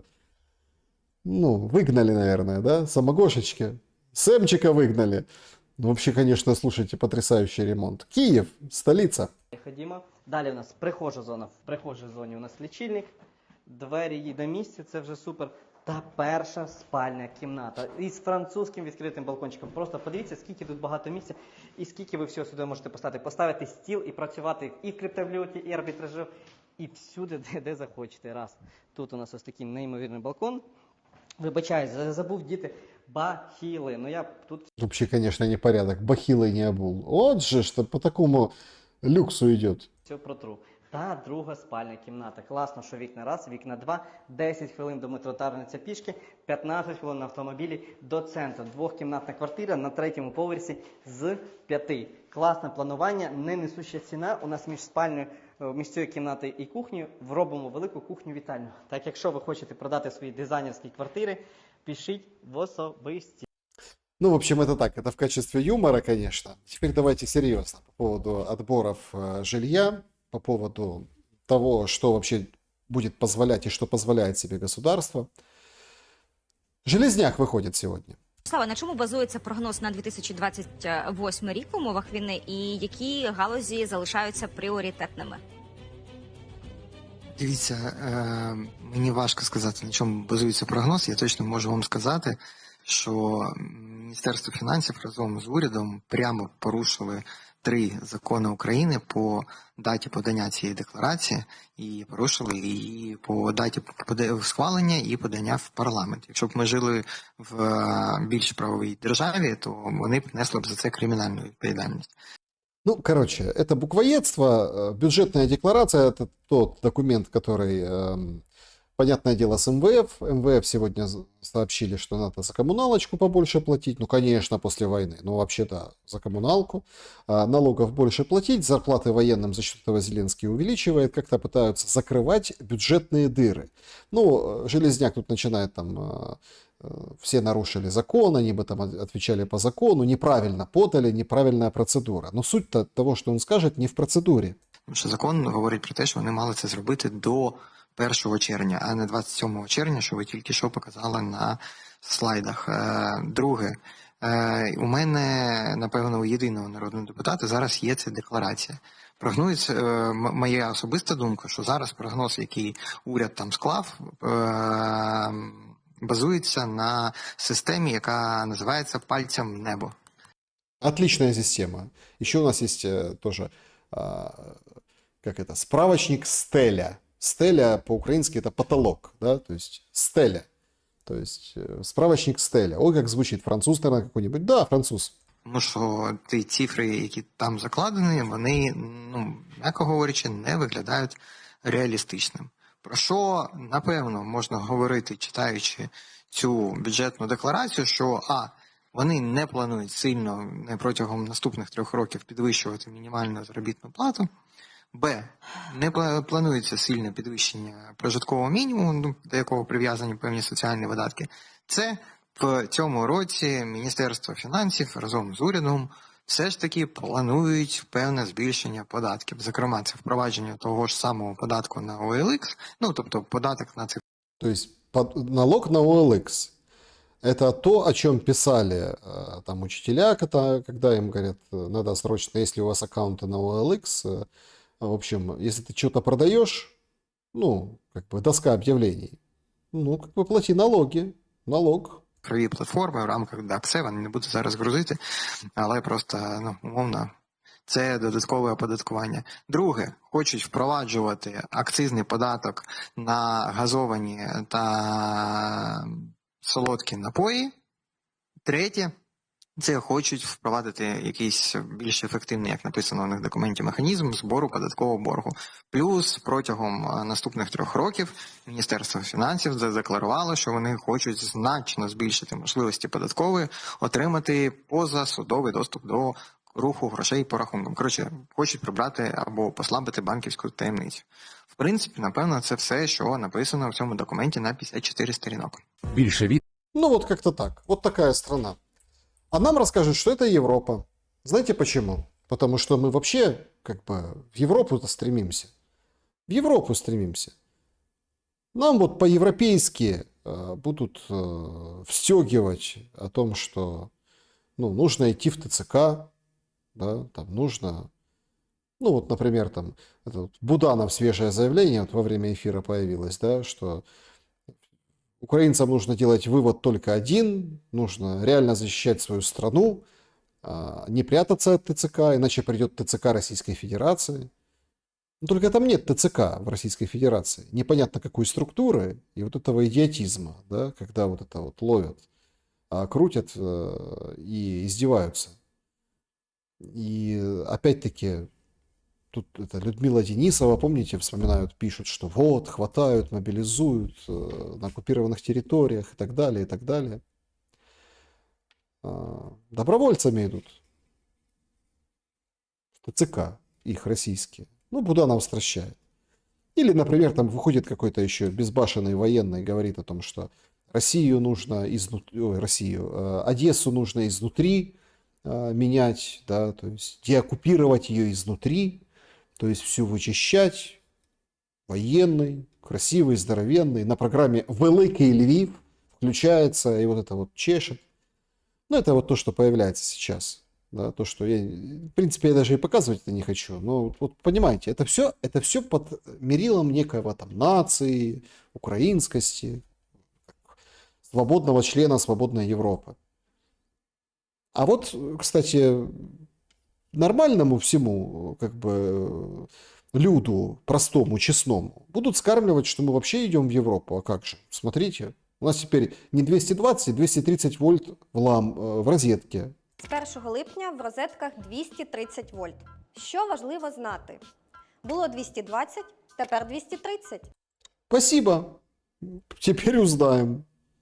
То есть, если там взять 2 гвоздика, засунуть пальцы, засунуть гвоздики и держать их пальцами в розетку, то шандарахнет на 10 ватт, будет больше напряжения, да? Від сьогодні в кожній розетці України. З 1 липня ми офіційно перейшли на новий стандарт напруги. В кожній розетці України. Слушайте, звучит как это у Януковича. Почую кожного, да? В каждой розетке України 230 вольт. Победили. Вот это победа. Як у Європі. Як це вплине на клієнтів ДТЕК? Ніяк. Рахунки ті самі. Ви платите за кількість електроенергії, не за напругу. Техніка не згорить. Не, вообще не сгорит техника. Нормально все. Виробники вже давно роблять її під 230 вольт. Тепер лише буде зафіксовано дозволені коливання. Разрешенное колебание. А что там с колебаниями? І від 207 до 253 вольт. Скоригуйте налаштування на своїх стабілізаторах. Вот это потрясающая фраза. Скорректируйте на своих стабилизаторах. Ну, вот это колебание. Чего? А вообще в курсе, сколько стабилизатор стоит? Ну, вот на квартиру имеется в виду, да? Стабилизатор на квартиру сколько стоит? Или как? Или там какие-то маленькие стабилизаторы? У всех вообще есть стабилизаторы, вот тоже интересно. Все пользуются, все прям со стабилизаторами пользуются? Это нам поставщик электроэнергии Ахметовский говорит, ДТЕК. Це маленький, але важливий крок до європейських стандартів, щоб наше майбутнє точно було світлим. Вот так вот. Чтобы наше будущее точно было светлым. Вот точно. Вот 100% будет светлым будущее. Вот прям к гадалке не ходи. Вот это я понимаю. Да. Вот такой шум, друзья, сегодня. Как всегда, 2 часа. Да, коротенечко, так, часика на 2. Всем большое спасибо, что смотрите. Нас чуть-чуть больше 20 тысяч. Поставьте, пожалуйста, лайки. Вот каждый второй поставит лайк, уже будет прям 10 тысяч лайков. Это будет действительно серьезная поддержка. И всем большое спасибо за поддержку и в чате, и за ваше голосование в нашем сегодняшнем опросе. Значит, оно выглядит вот таким вот образом. Давайте подведем итоги. Как говорится, непосредственно. И вот прям сейчас. Значит, итоги голосования такие. Смена Кабмина и генералитета ВСУ Зеленским. К чему это? Да, вот об этом все говорят, это все готовится. 14% осенью зашатает, будь здоров.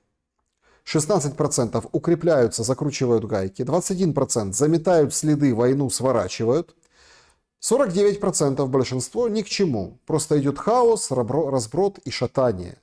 То есть тут подходит все, да, там, и это хаос. То есть это разброд, шатание, это все сыпется, все валится, все, как бы нет такой стратегии и плана. 12 тысяч голосов мы получили, спасибо вам большое за то, что поддержали, да. Вот уже пишут, Ленин завещал хорошее будущее, да. Спасибо за шум, спасибо большое, 60 Гц. Да-да-да, значит... За что сейчас украинцы воюют, кто может ответить по делу? Ну как за что? За Зеленского, за страну. Только это уже совсем даже другая страна. Точнее как. Ну, воюют за страну. А государство уже совсем другое. Да и страна совсем другая уже сейчас. Судя по тому, как говорят там военные и про... Ну и про все остальное, да, и про Одессу, и про как они вообще относятся к такой Украине. Значит, перейдем, пожалуй, прямо сейчас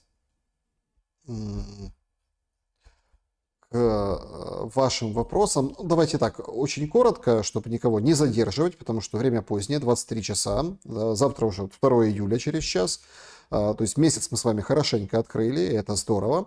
Вот такой, скажем так, вопрос, или как, вопрос, обращение на предложку пришло. Давайте с него начнем. Добрый день, Александр. Немножко зрадоньки. Помните тот киевский дом, в который прилетела сбитая ракета? Конечно, помню. Потом прошло 3 дня, и вышел Игнат из воздушных сил. Сказал, ну это подбило его ПВО, ну вот эту дурмашину летящую, ракету Х-101, и поэтому он, этот агрегат подбитый, прилетел в дом. Если бы прямой наводкой прилетела конкретно ракета, не сбитая, то последствия были бы хуже. Ну вот так Игнат похвалил украинское ПВО. Поэтому, конечно, помню. Так что там? Никто никому ничего компенсировать не будет, пишет пользователь. Знак Олег. Расселять никто тоже никого не собирается. Власти сказали, этот стояк непригоден.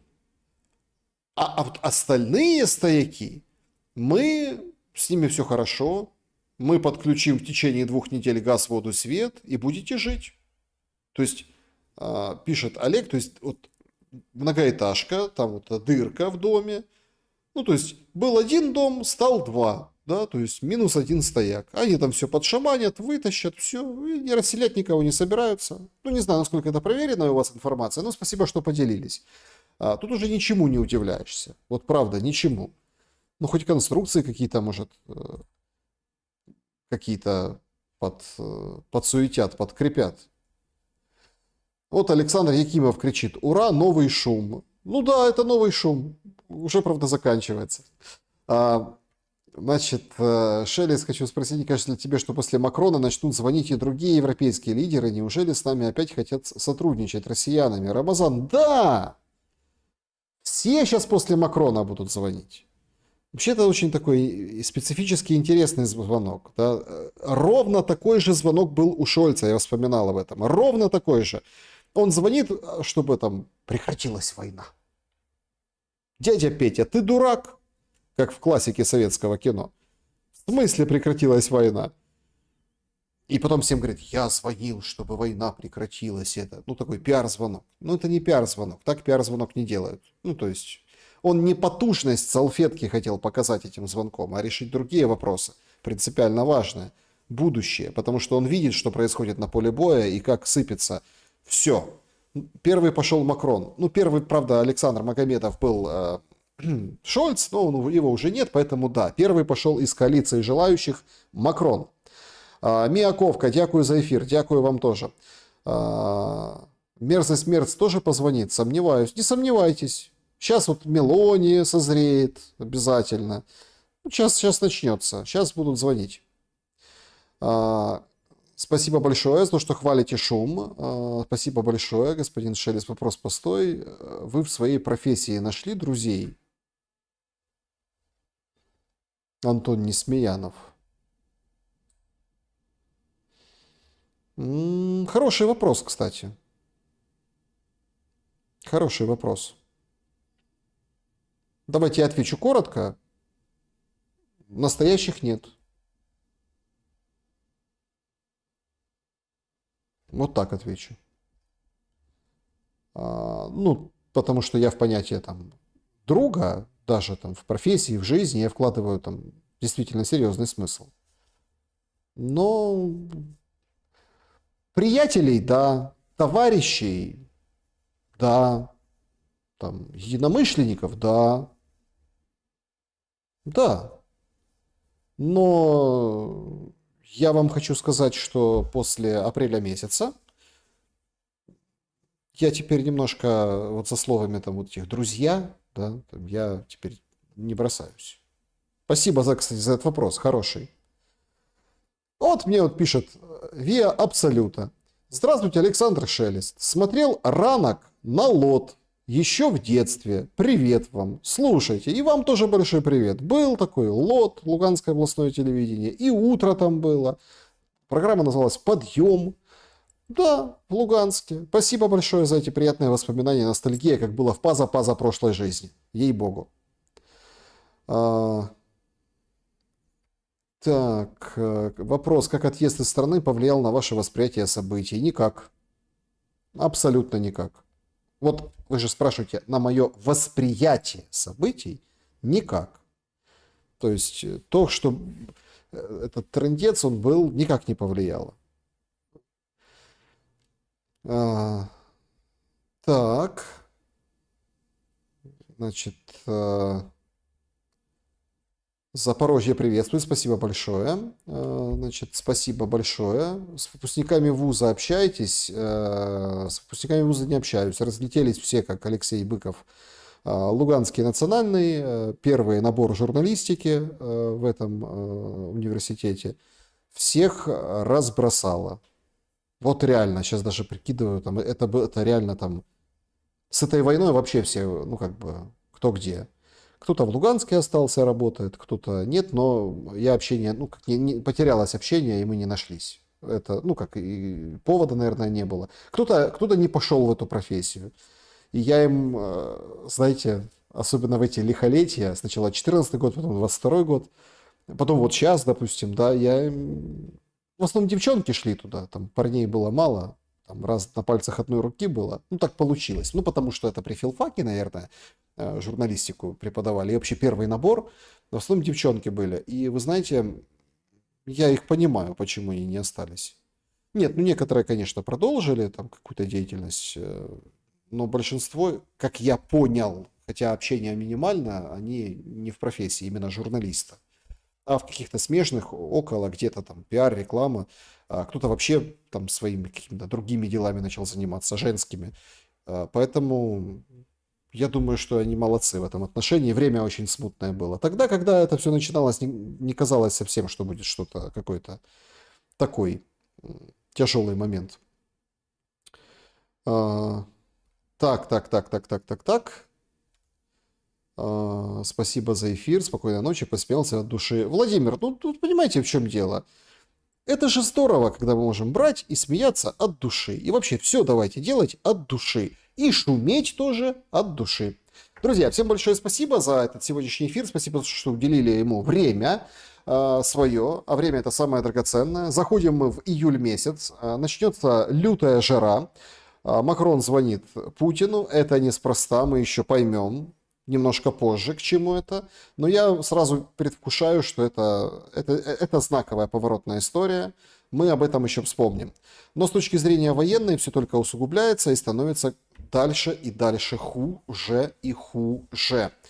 Обстрелы Луганска и Донецка будут другие обстрелы, там Ростов, Крым, вот этот Ижевск тоже, будет ответка, потом ответка на ответку, тяжелейшие удары всех ждут и по тылам, ну и, конечно, ситуация на фронте оставляет желать лучшего. Надо срочно все останавливать. Вот срочно, а некому. Ну, Макрон же... Смотрите, почему я говорю, что эта история со звонком Макрона важная? Потому что он же бежит впереди паровоза. Вот даже с этими миротворцами. Ну, херня. И он прекрасно знает. Но он, видите, ее там качал недели 3. Мы помним там пару месяцев назад, несколько месяцев назад. Качал.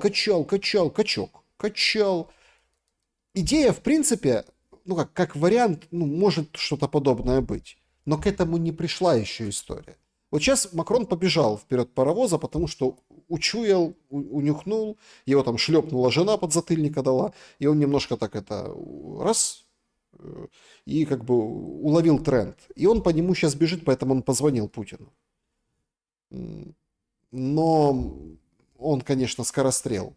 И рано, то есть фальстарт как бы выдал. Но движение будет в том направлении.